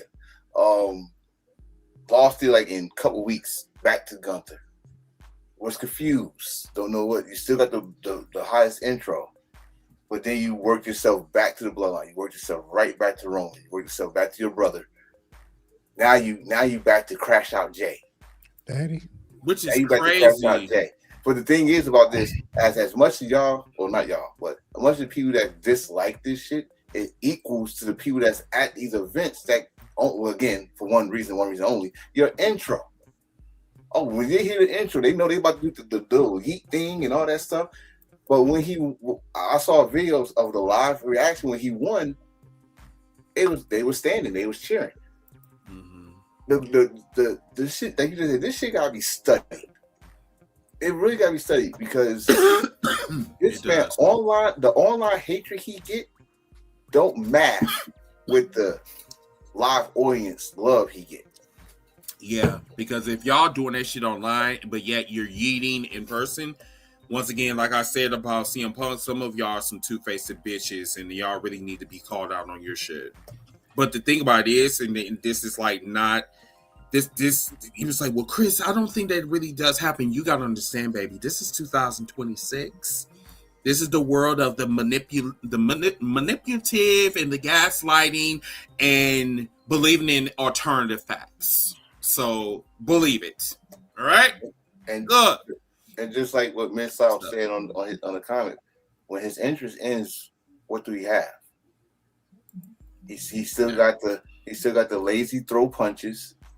He still got the sloppy Joe spear, and he also got the not duplicated super splash, and that's it. I'm not saying that I hope nobody on here in the comments is a Jey Uso fan. Y'all getting butthurt what I'm about to say, but to me, he was never the guy. Because they dropped the ball when he was the guy. He should have won the title at SummerSlam. That was it. To be honest, WWE fans are the equivalent of a kindergarten classroom. Anytime you play the hokey pokey, they feel like it's class participation and they want to do the hokey pokey. So when Jey Uso's music hits, they all want to do the hokey pokey yeet. So that's what it's all about. And that's what it's all about. I get to yeet, I get to dance and make myself look like a fool. But once it's done, it's like, man, I can't believe we just did that. I know, but it's such a catchy tune. You're right. When they do that, are you going to do it again? I sure is. I lost 5 pounds last time. Oh, he is. And you want to know something? When I eat it, I actually blew out my arm and I separated my shoulder and the trap muscle, and I decided to eat some more, but unfortunately I can't lift up my right arm. But I do a lot of things with my right arm, but when it comes to eating, I don't mind if I lose that motherfucker because I love participating in eat. Sorry. I'm sorry. I thought he was gonna go a whole different direction with that. I was being prepared. Bet you was. But no, this picture that you see right here. See, here's the problem. I'm not going to talk about the black man, the only black man that's in the picture. It's just irrelevant. I'm talking about the only two, the two white men, like right here. Well, including Jey Uso because he the equation. I was just playing. So LA Knight and Prince never was, I guess. I'm sorry. Mr. What's his name? Finn Balor? Yeah. Still remember his name. They had an opportunity to make something of these two, but for some apparent reason, it seems like these two are being punished over and over and over again. Now, LA Knight was on Raw, and he did a promo, and I just really feel that he should stay off the mic. Because that man they don't give a fuck about him. That man is looking like a complete loser each week I see him. And it's really doing a disservice to him and his time in WWE at this point. If you are not going to use him, you need to stop making a fool out of him. You have made a fool out of him for the last 3 years. And the shit is absolutely just diabolical at this point. Finn Balor's he's one of them niggas where he just there for the money. He doesn't give a fuck about, he doesn't care. So with that being said, fuck all 4 of these motherfuckers, and then including the black dude that's on the far right, he looks like he's not even there. He just anyway. Listen, I'm gonna say it just like this. Finn, you did all you can do. And yes, you are there for the money. So we gonna Miss South, I'm getting really tired of you. Really tired you of you. You do you. I'm just laughing. Getting really tired of you. The play-by-play, he cannot help what he hears. I mean, Bro, don't pay me no mind. Yeah, I'm trying not to, but you're below me, and I'm just like, look at this. LA Knight again. Somebody else shot. They fumbled. They fumbled opportunity, or did they rush the situation? Because as soon as he got over, when he got over, they pushed him. They shoved him to Roman Reigns, and that killed his momentum. And then he got yeah. You're right. And then he got the mid-card title like months later at SummerSlam. Like, thank you for doing what you did for us. Here's the U.S. title off of Logan Paul. And right, Finn. I'm gonna say this, like Finn, and I wish they stopped doing this every time you see Finn. Oh, he's the first ever Universal title champion. Who gives a fuck? He was only champion for 12 hours. Yeah. But y'all like to keep on bringing up how many opportunities he had after that. I can count on one hand. So stop bringing that up. Is he? I mean, listen. It's a little bit. It's a little muddy when we talk about money, right? I just want to see them use Finn effectively, right? Yeah. I mean, getting money, that's cool. Like, you're gonna get money, but then at the same time, like, we know how good you are, but yet you are willing to. You are literally willing to let them just do whatever the fuck you want to do because you're getting that money, right? I'm not the type of nigga where I like to pocket watch. I'm not getting your money. I'm not fucking you. You're not fucking me. I mean, like, I don't give a fuck about that. Excuse my language. I'm sorry. My bad. I shouldn't have said that. But it's just, I'm so tired of us sitting up here. Yes, let's do that twice. So, it's just my... Don't do that. Okay. But my whole thing is that if you are there for the money, just say so. Sit your ass over there in catering and just do that. But you looking like a fool constantly over and over again. Yeah, motherfucker, I'm gonna ask you some questions. It is not about money. I can almost guarantee you he was one of the ones that took a 50% pay cut, and that's me without knowing anything. Never. It's not about money with him. It's about him being comfortable where he is. I've said this before on this show. That's hold on, Miss All. That too, because like I said, the dude is up there in age. Like, dude is like, listen, I'm comfortable in trying to help the next group of people become stars. If that's who you are, that's who you are. Yeah, and just one more thing, I was just gonna say, I've said this before on this show. There is no wrestler on this planet outside of AEW that's more perfect for AEW than Prince Devitt. He should be there, but he's comfortable where he is. So that's pretty much the same thing like AJ Styles was. I guess that issue with being, I guess, complacent, just being just like I don't know at this point. And it's like it's just like, I mean, just think of it as like professional sports. If you with a team for a long time, I mean, that's your team. Right. I mean, it is what it is. You resign. Cam Jordan. Yeah, Cam Jordan has been with the Saints for a very long time. It's really time for him to go. But he don't want to go. He wants to stay a Saint. Same thing with Alvin Kamara. Alvin Kamara told the Saints not to trade him, not even to a contender. He wants to be a Saint. Some people just want to be where they are. That's cool. They got a house. They got a house there. They love the neighborhood they at. They don't want to move. Listen, I'll take a pay cut. I want to stay here. Use the money you will give me to get some extra weapons. So when he retires, he can be a coach there and continue working for the company. Okay. I like that. Let's move on. All right. So Jacob Fatu said this. I'm here on behalf of the tribal chief.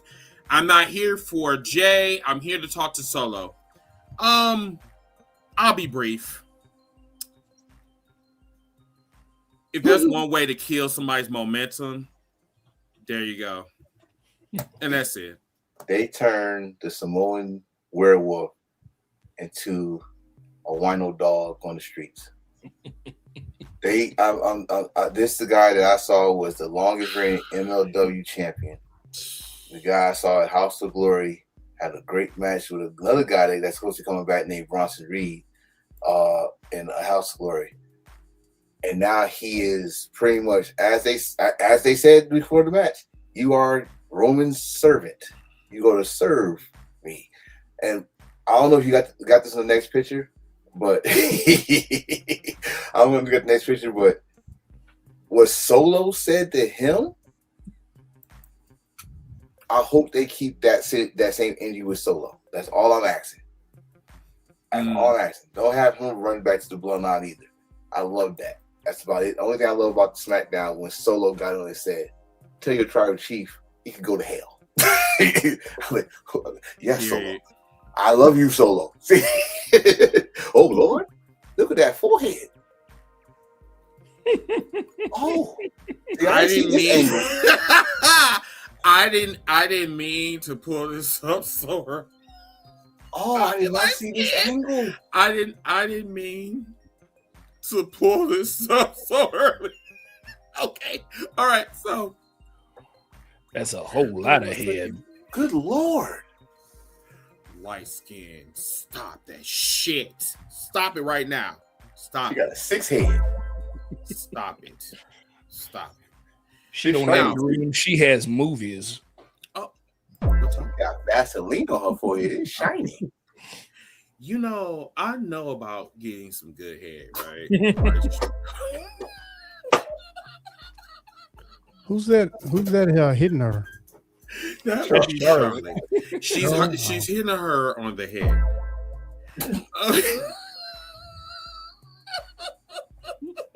You know, according to that, she talking about, hey, give me some more, That's a Anyway. bold move. It Is is. it bald move? It is. All right, Bissell, he has joined the party. I know, right? Fuck them sponsors. Oh my god, man. Hold on, my shit is a little bit moist. Hold on a second. Let me just blow this up. Piss you off that a lot of people are going Yeah. after Jade for this, and most of them were. Yeah. So, I was mistaken when we was talking about this on the cookout because they said when she was being stripped, like probably twice. I think it was 3 times, if I'm not mistaken, in that fatal 4-way. Charlotte, I believe, intentionally, allegedly, I'll say allegedly, was playing with her wig. And you know how white people like to play with our hair and shit. You know what I'm saying? Stop. Okay, so for some reason she just kept pulling it back, just trying to see how bald-headed she is.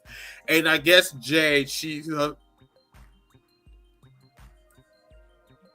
we just know that that's not her real hair. Well, we knew that part. We didn't know her forehead go back farther than a few headline. Jesus. She got that Fat Joe going on.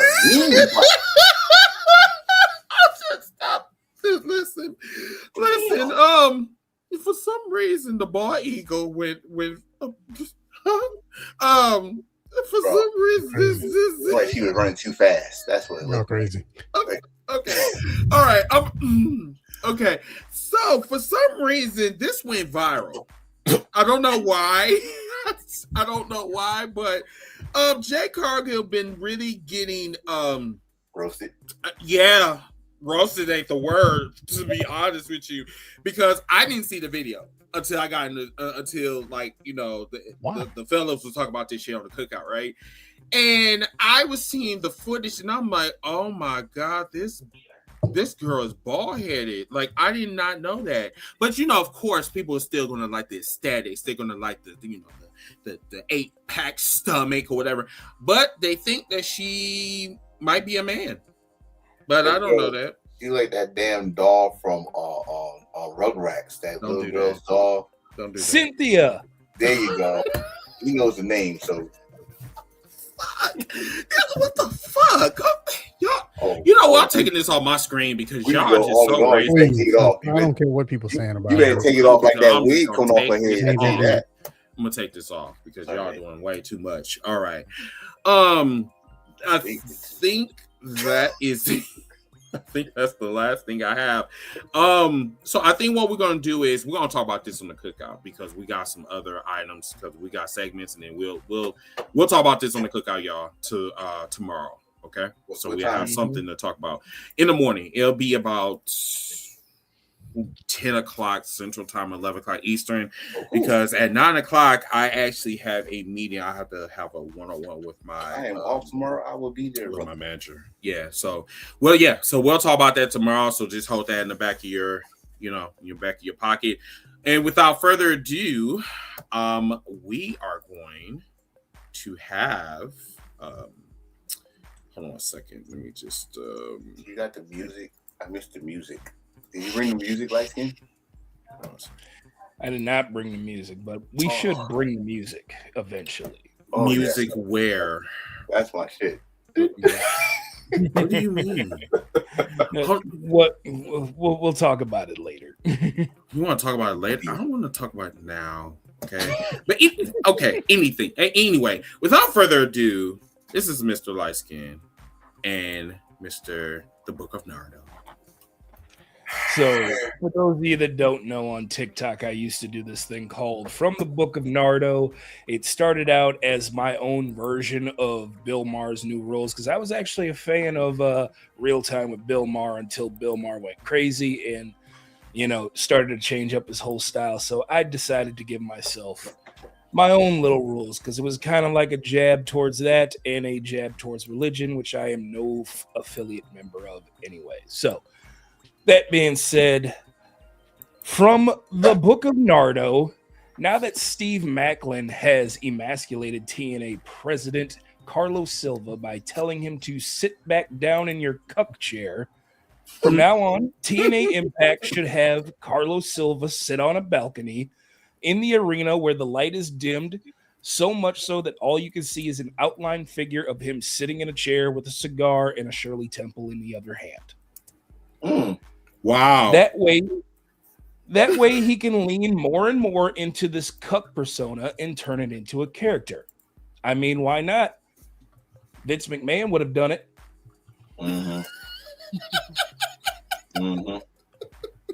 From the Book of Nardo, the Bloodline story has ran entirely too long.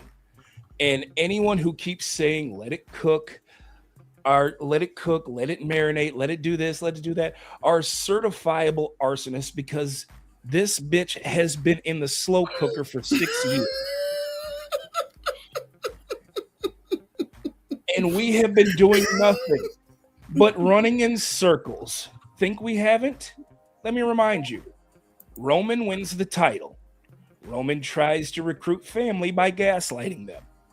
Roman recruits family by successfully gaslighting them. Roman takes over the company. Roman works less dates, which allows his family members to work more and more times and have more main event opportunities. Roman loses grips and control over what he has over his family. Roman loses family members periodically. Roman loses the title. Roman's empire falls. We are legit in the same position we started back in 2020 when this whole story started, and now it's repeating itself. Nostalgia is defined as the sentimental longing or wishful affection for the past that typically invokes a combination of deep memory with a realization that that moment is gone forever. The NWO eventually ended. The original, as well as Hollywood and Wolfpack versions. And thankfully, the NWO 2000. DX eventually ended. I mean, it had to. You couldn't get in trouble for doing crotch chops at school anymore. The Shield eventually ended. Hell, Bullet Club, Chaos, Suzuki Gun, Queen's Quest 08 Tide, they eventually ended. Don't you think a company that has multiple dozens of writing teams can come up with something creative for you? I mean, you're the nostalgia company. How can you create nostalgia for something if you don't make it go away?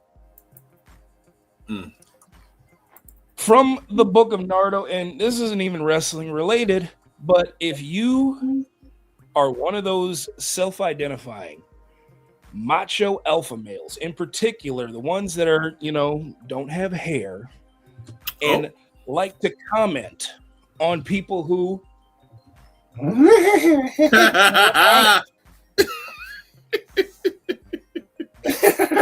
then I need you to do one of two things. Either have justifiable evidence for why your theory is that is non-male behavior, or you better have a hair routine that is superb. I am so sick and tired of this alpha male macho stature where everybody has to comment and say things that are man-like. What do you know about being a man? I mean, it's never been properly defined. I don't care what anybody says.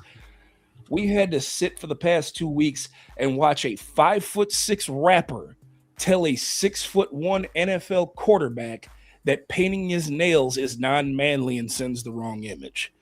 I'm sorry, but you had a song that says two red bones kissing in the back seat. Don't stop going that relax me.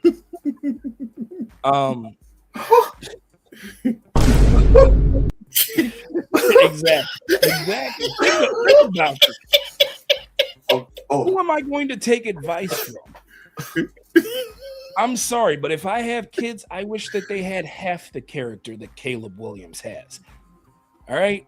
Not somebody who tries to pay for somebody to go ahead and make sure that his son is straight. And finally, take this bonnet off. Finally, hello. From the Book of Nardo, there are 3 things in this world that the wrestling fans and the IWC cannot convince me of at this very moment in time. 1, AEW is going out of business. Sorry, that's already been proven. It's not happening anytime soon. Two, talents like Mercedes Moné and John Moxley want to go back to WWE. If they wanted to go back to WWE, they would have been back. And three. And finally, the last thing you will not convince me of is that going back to WWE was the best decision for CM Punk since leaving AEW.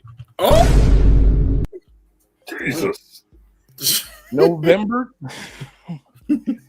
25th, 2023 will mark 3 years since CM Punk returned to WWE after he was terminated from AEW for just cause.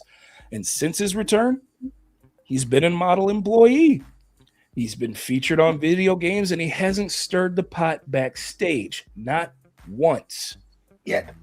That is until recently it was reported that Punk was possibly asked to take a pay cut.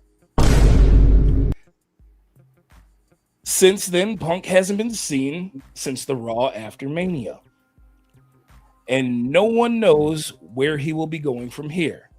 I can remember back during a time when everyone in the IWC was clamoring for CM Punk to return to WWE because it didn't feel right. WWE made him a star. Side note, WWE didn't make CM Punk a star. They just provided him a bigger platform. Just like John Moxley, just like Mercedes Moné, just like Seth Rollins, Killer Cross, Samoa Joe, Jordan Gray, and any star plucked from the indies that could work the style for WWE and make that company money. Stop saying that WWE made these wrestlers stars. That's glazery at its finest, and your mouth is dripping.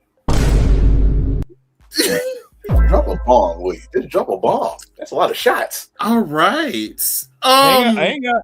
Oh, my bad. Let's shoot it. Let him cook. But maybe, just maybe, it's time to realize that it's not a creative problem. It's not a booking problem. It's not an ownership problem. No, maybe it's a Phillip Brooks problem. When Punk came back to 2021, he stated that he left a place that made him sick in the first place.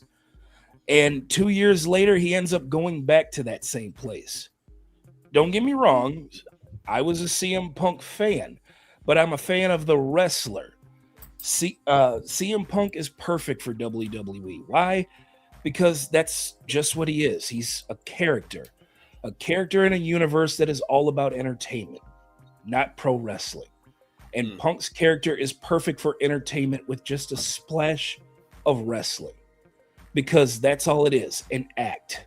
That's what WWE is, the actor factory. So that makes you believe what you're seeing is real. However, the one bill that you came to clearly see changes his appearance once that curtain drops. And if you still believe that WWE is the only place where wrestling is truly peak, perhaps you too can be sold on the idea of an MMA fight on a White House lawn. Oh, okay. Ooh, well, damn. Mic drop. Well, everybody, that concludes the book of Nardo. I talk about the fight on the White House lawn. What we gotta do? Oh God. Okay. First of all, thank you so much, Light Skin. Give this man give him a standing ovation. Man, y'all give him W's in the comment section, man. That was absolutely fabulous. So that was fabulous. That was cool. Man, let's give him another round of applause, bro. All right. Woo. So,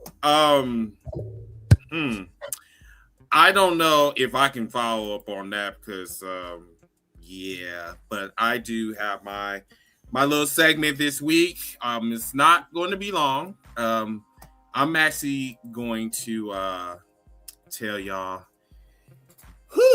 When I heard about this person doing what he did on social media, or more so Yeah, but before we start that, this is the Megatron lair with your boy Chris Dilworth. Okay, sexy as fuck, you know, chest all out. Not showing my nipples because y'all do not need to see all of that. Okay, so this week, everybody, I'm introducing a new segment. Not only the Megatron lair, but we have this. Want y'all to see if it's going to come up. Yes, wrestling bootlicker of the week. Now, who is it going to be? Who could it be? Drummer please. Now that will be your boy Teddy Long. Yes, bootlicker of the week. Yes, this fool. Holla, holla. Yeah, holla, holla. No. I want Vince McMahon back. Holla, holla. Now, this fool ass motherfucker decided to say that he wants Vince McMahon to come back. Now, he said this according to TMZ Sports. Long stated that he believes that Vince McMahon should return back to WWE.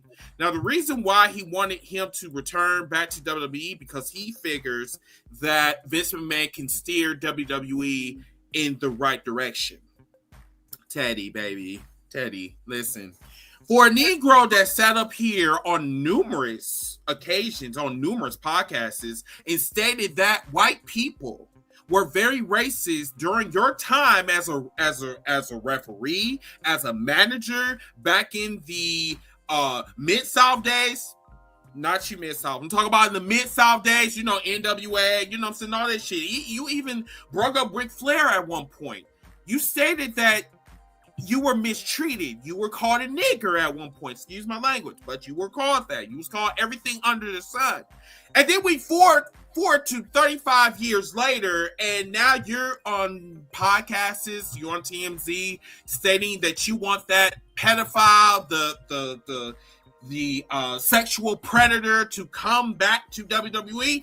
So, Teddy, I understand that you probably have dementia or something in your old age, but you're going to have to understand, sir, the reason why we're in this fucked up ass position is because of fucking Vince McMahon.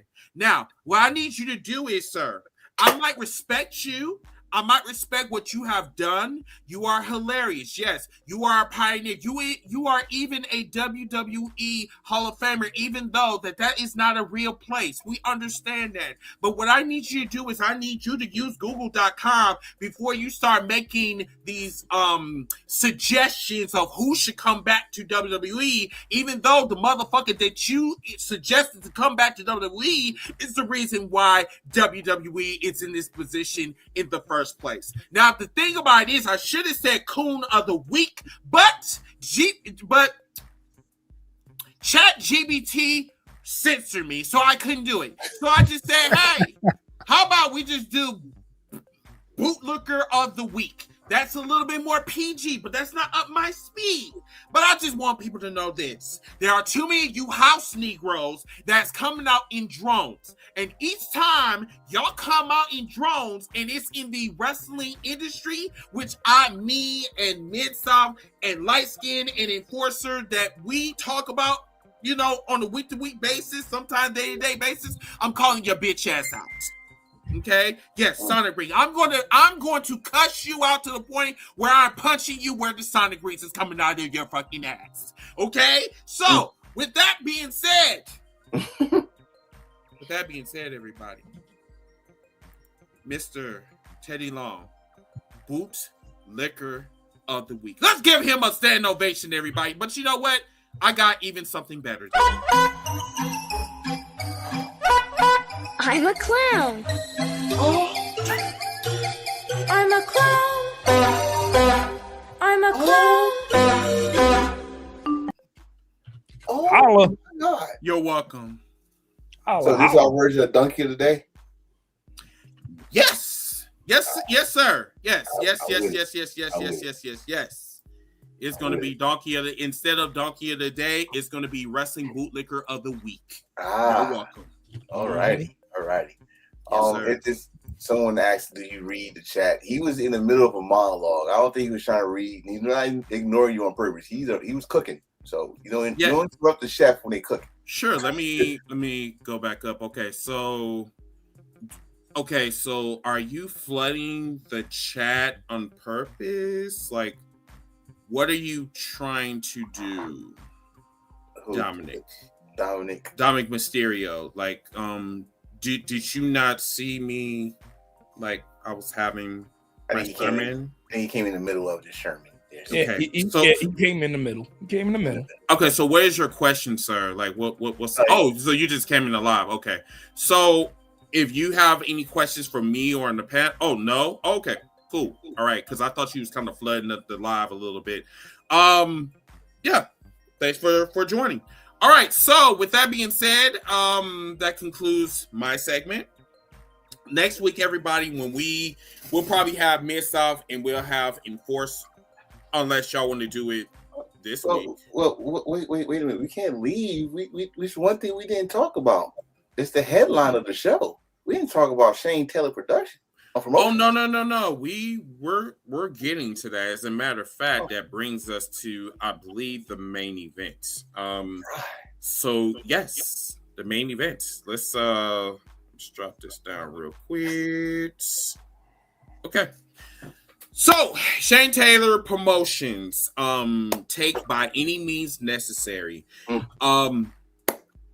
Who want to start?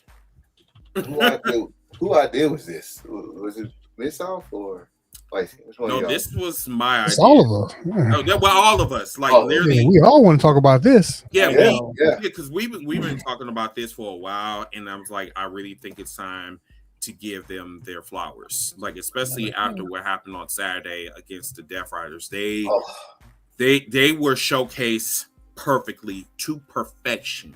Because at one point, I thought that the Death Riders was going to lose. Even though they did not win, I really feel that Shane Taylor Promotions is here to stay. And I believe that they should go up to the next level. And the next time that they do face the Death Riders, I think they should win. Well, I think me and Light Skin talked about it in the post reaction last night. But I said that I asked the question, "What do you think this is the end of the feud?" Where Lyskin said no, and I had to agree with Lyskin when he said, "I think this is just the beginning. Like, honestly, you need some fresh blood in there to go against the Death Riders." Shane Taylor, if you know him for years, he don't back down from nobody. Great, he's great in the ring, great on the mic. He makes you when he talks, it feels real. It feels like he every word he say he means it, right? And then look at the people he got around him. Infantry. We watched the Infantry WrestleMania weekend in Philly, where they went against the Kingdom. They came a long way to what they are now. Probably one of the best charisma tag teams in AEW. Right? That's underrated right now. Then you got the best pure champion in Ring of Honor history in Lee Moriarty. We probably up there in the conversation of one of the best technical wrestlers in the whole entire business of the wrestling business, right? So, and not to mention Trish Adora. I loved her ever since I first seen her, and she's getting better. What they did last night, possibly if you wasn't a fan of this or you didn't know who they was, you know who they are now. And I mean to put the F word in there. You know who the fuck they are now. Pay attention. Enjoy the ride, because this is not gonna be the last time you see STP. Hell, they might even add another member. Just never know. But right now, what John Moxley and the Death Riders did was put them on the map. In AEW anyway. So I like what I'm seeing. I definitely like what I'm seeing. If you guys notice, like, this rivalry that they have with the Death Riders and Shane Taylor Promotions, it kind of put a pause on the rivalry of the Death Riders family, which I believe is something that we definitely needed, to go ahead and promote these young brothers that we see right here. I said it last night in our reaction live, but I don't think this is done, because of the fact that Shane Taylor Promotions did not win. And they didn't need to win. They just needed to be showcased and seen as a viable threat to the Death Riders. And that's what was done last night on Collision. They are a threat to the Death Riders. Shane Taylor is a threat to Jon Moxley and that Continental Championship, no matter what you think. Like, yes, Shane Taylor lost that match against Moxley, but the way that they ended that match, he still left Moxley laying and then left multiple Death Riders laying. So I don't think this feud is over, not by a long shot. So I'm going to repeat part of what I said last week. It's kind of what Light Scheme was going right there, is that I don't care about them losing the match. That's fine. And the reason why I say I don't care about them losing the match is because what happens immediately after the match, they got their comeuppance. Just like last week when they laid out Wheeler Yuta, they got their comeuppance. During this match, which is my main point, they got their stuff off. Mm-hmm. That was the most important thing to me. This match wasn't just a beat up the Death Riders for 5 minutes, Death Riders come back and win. No. This match, I mean, like Chris said, I almost thought they were going to win. Or Enforcer actually said that. I thought that Shane Taylor Promotions were, I was fooled. I was tricked. It looked like for a minute there they were going to win. And then all of a sudden they started doing their whole cool running into the person in the corner thing and ended up winning the match. But literally anything they could think of, they threw into this match to not only get over Marina Shafir, because she really got over with that glass tack spot, but every other member of STP, Shane Taylor Promotions, the infantry, Lee Mariotti, I can't even say his name right now, Mariotti, Lee Mariotti, the infantry, Shane Taylor, Christina XO, and even Trisha Dora. Every single one of them did something in the match to further their feud or further this feud, but also put themselves over in other arenas, which is in this case Ring of Honor, because they're not finished in Ring of Honor either. They still need to win those Ring of Honor. The infantry have yet to capture the Ring of Honor World Tag Team titles, and I still want that to happen. The only title they had was 6-man title, and they were a host of the show for a year. So this feud is far from being done, but I also want to see them go after other people as well. So eventually when they wrap this up, which I'm not saying I want it to be wrapped up, because right now I'm loving every moment of it, but eventually they're going to have to do something else. What I don't want, I do want the infantry to go back to Ring of Honor and come back to AEW, go back and forth. I just don't want them to disappear and this just be a summer thing, because they too over right now. I mean, it's compelling TV. And the numbers prove it, because Collision's ratings have been up since they've been on there. Okay, cool. The only thing that I'm going to say, I talked to Shane this evening, and I told him that like he needs to understand that you really got our attention.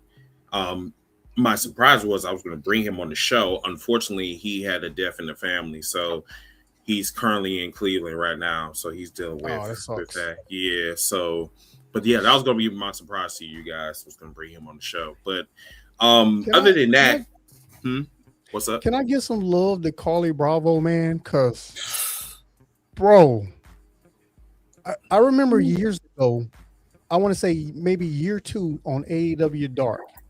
He was on AEW Dark taking quick pins from almost everybody. I did not see AEW signee when it came to Carly Bravo.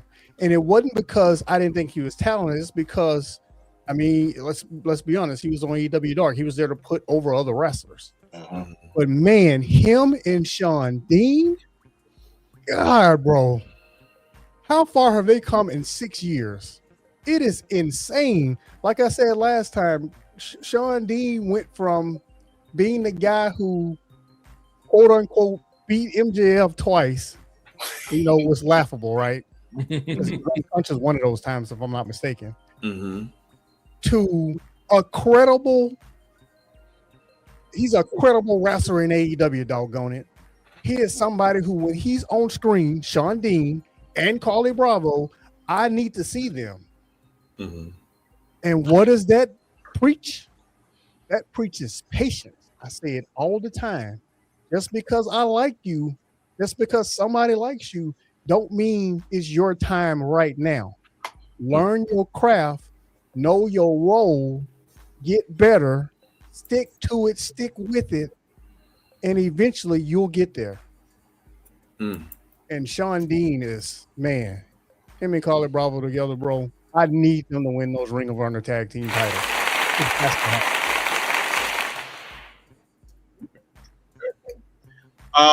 Anything else?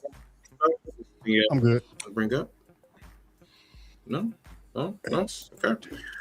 All right. So that concludes our show, everybody. So what we're going to do is we're going to do final thoughts. Thank you once again, everybody. Thank you so much for subscribing. First of all, just throw down them likes, everybody. And I also would like to report we have hit 950. We are 50 subscribers away from 1K, everybody. I appreciate y'all. Thank y'all so much for coming on here. But yeah, let's go with final thoughts. And let me just give me 1 second. Let's see. Daydreaming. Love that. Love that shit. All right. Who would like to go first? I'll go first. All right. Cool.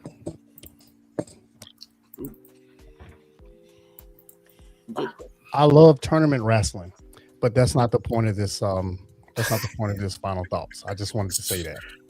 Hey, get that out there. So next week, when I do Mid-South's Random Rant, I am going to talk a lot about moments, because we all know most people think wrestling is about moments. I'm telling you, if you ain't never watched this show in your life, tune in next week, because I am going to prove to you that pro wrestling is not about moments. Now, I am not saying moments aren't important. By all means, they are 100% important, but I will prove to you that statement that a lot of people like to make, let me fine tune that a lot of WWE only fans like to make, is 1000% incorrect. Wrestling is not about moments. Wrestling is about wrestling. That is why the word wrestling is in the title of every wrestling promotion that has ever existed, including your favorite wrestling promotion. Go look at any wrestling promotion's name. Now, sure, there may be one or two that doesn't have it in there, but for the most part, 99.9% of the time, every wrestling organization's initials has the word wrestling in it somewhere. I will land my plane with that, and I'm just teasing it. Look forward to watching that segment next week. I will prove to you that moments in wrestling are not as important as you think. Cool beans. All right, let's go to Enforcer. Got two things. One, of course, wrestling, and the other, I'm gonna get this out the way because I'm wearing the shit. Congratulations to you, Nick. Are you really? I did not know that. It was so blue. Oh my god. Dude. I need them all flavor. Oh, listen. I am not a Nick fan by all means. But my mama, why you wearing it then? let me finish my damn statement. Sorry. Get it off. Sorry. Damn. Everybody in New York became a Nick fan when they won. That's why I'm making that statement very clear. I am not. I'm not one of these phony fans that all of a sudden like them because they won the championship. But my mama, God rest her soul, was a diehard Nick fan. And for y'all to win, I got emotional because she would have loved it. She would have been freaking calling me and talking about she'd be up here and all this stuff. But I am going to celebrate the victory for her, and that's about it. So congratulations to y'all after 53 years of winning the NBA championship. Now, get that out the way. Wrestling. My brothers up here said it best. If you're into wrestling, you got other promotions to watch. If you're into sports entertainment, if you're into melodrama or action movies and then wrestling, WWE is for you. What I don't like is wrestling companies that are wrestling companies trying to duplicate WWE. That's not your identity. That is not why your fan base is with you. Your fan base is with you because of what you brought to the table and their loyalty. They do not like that you are trying to be something else, something that you are not. I'm not going to say what companies I'm talking about because there's more than one. But if you are a wrestling company and your fan base is from thick and thin of what you brought to the table and you added more followers to your call, stick to what you want to do. As my partner just said earlier, patience is a virtue. We'll get to where you need to be. But trying to copy what Dirty done, you're going to tell me that you got some skills in your closet that need to be investigated. So, I had a good weekend of wrestling. We'll have another probably good week. We adding more content to the YouTube page. We're doing post reaction shows to Dynamite and Collision. We're gonna add some more clips. We're gonna get involved. We're gonna get those 50 other subscribers on here to get to 1K. By any means, if you got any friends that need something to look at that's real, bring them to us. Let them check out our library, and they can watch us live every Sunday.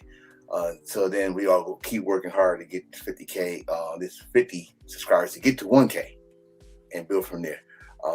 Yeah, I'm done. I enjoy wrestling. That's all I gotta say. Cool. All right, let's go ahead. Couple things I want to say before we end the night. Number one, Josh Hokett, you a bitch. And don't you ever open your mouth about another black woman, in particular, Michelle Obama. I just saw some reel that I just shared with y'all up in the chat because it was shared with me through an Instagram group chat that I had. But yeah, Josh Hokett's a bitch, and fuck that redneck special, fight that's on the White House lawn. That's all I'm going to say about that. Number two, I love the summer because it provides me with some of the greatest tournaments that happen. The G1, the N1 from Noah, as well as the 5-Star Grand Prix and the Dream Star Grand Prix. All of these wonderful tournaments that have like that FIFA World Cup vibe to it. And I'm not even a soccer fan, but it makes me that interested in them because of the style that they have. And there's just so many stories that are told and so many different scenarios that could play out, and wonder where exactly are they taking you. Because even when you think you know who you believe is going to win this tournament, all of a sudden they swerve you left, they swerve you right, and they take you for a ride that you inevitably enjoy. Hell, last year I thought Azumi was going to win the 5-Star Grand Prix because all of the pieces were falling into place for her. But nope, Momo Watanabe, who finally got into the finals and won. She won. After 2 different tries of being in the final, she won. So as far as I'm concerned, the summer's going to get interesting here as the months progress here. So go ahead and sit your happy ass down and start enjoying some of these tournaments that I mentioned, because I guarantee you it's not just the moments that make these tournaments special. The matches are that damn good as well. Yes, sir. Cool. So everybody, once again, to my buddies, my aces, thank y'all so much. Like you guys have been hard at work, and I greatly do appreciate you guys for rocking with me on this journey. Definitely. I can't express that enough. Also, kind of repost, reshare, tell your friends about us, get the merch. Thank you so much for supporting us. We greatly do appreciate you. I will be doing a cookout tomorrow at 10 o'clock Central, 11 o'clock Eastern. So I'm going to piggyback off of what Light Skin just stated, and I'm going to show you this picture right here. So that the man, and I'm not going to even give him any type of energy. I don't give a fuck who his name is. I don't give a damn who he works for. And call him Michelle Obama a man or whatever. But this motherfucker was there. He was actually on TV. And currently right now, and thank you to one of my followers that just forwarded me the picture. Apparently he's getting a lot of backlash online right now as we speak. So I'm just going to say this to Mr. Roman Reigns as my final thought. Bitch ass nigga, I don't like you. I never liked you. I think you are very overrated. I think that you do a disservice to WWE fans and you do a disservice to black people because black people even call you black and I don't even know why. I'm at the point right now that I believe that you are MAGA and you stated before that you are not a supporter, but then yet you go to these disgusting ass shows and you say these things, and I'll be thinking that this is not you in character. This is actually you in real life. And that's why I don't fuck with you like that. Everybody want to throw up the ones and shit because they're brainwashed. I throw up the ones because I really think that this is exactly how I feel about you, right? But and this also was wrong with this country too. It's cool to shoot a black man in the back, but then it's a crime for you to defend yourself as an African American, right? So I have to say this, and I'm gonna say this very, very frank. I'm gonna say this, and I don't give no fucks or whatever. I don't fuck with white folks.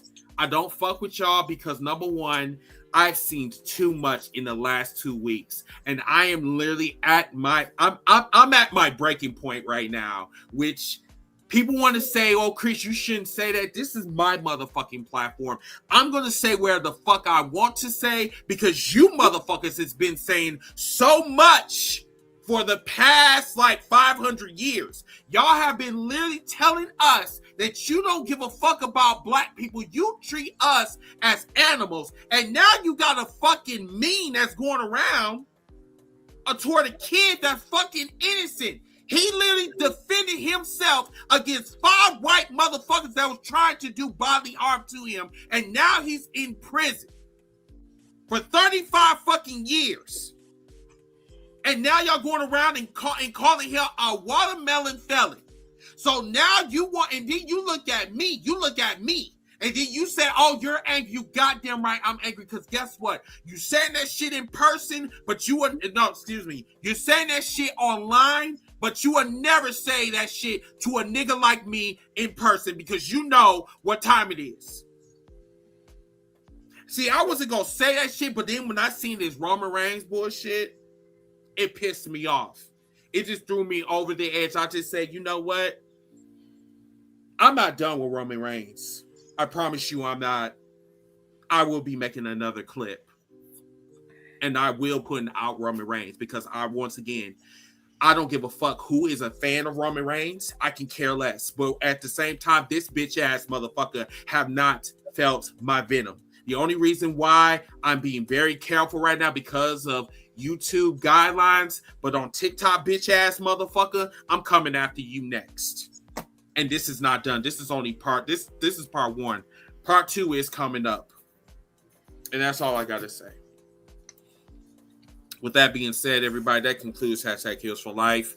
Episode 329. I'm your host, Mr. Team Bring It. That's Mr. Lightskin. That is Miss South. And that's Lightskin. And we'll be back next week for episode 330. Have a wonderful night. We'll see you guys next week. Peace. Now, let's all catch up with Joe and watch Love Island. What the fuck is Love? He's calling the fight Love Island.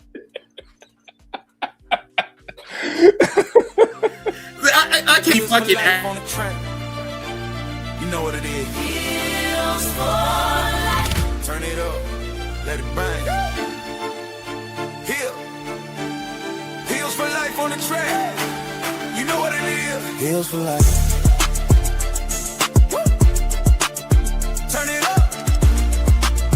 Let it bang. Heels for life on the track. You know what it is. From the mid-south all the way worldwide. We the force of the heat where the bad guys start. Being forced in the cut, keep the story in line. DJ T.O. make it John when he gut, that's fine. Wild card talk slick, gotta take some 10 like skin gate and bring the chaos. Hands and get hit back good, then the roof catch flames to another hit. I drop, you remember the name. Heels for life, we don't play nice. Every hot take feel cold as ice. From the blow to the mic, we define it. Hype, turn it up, this is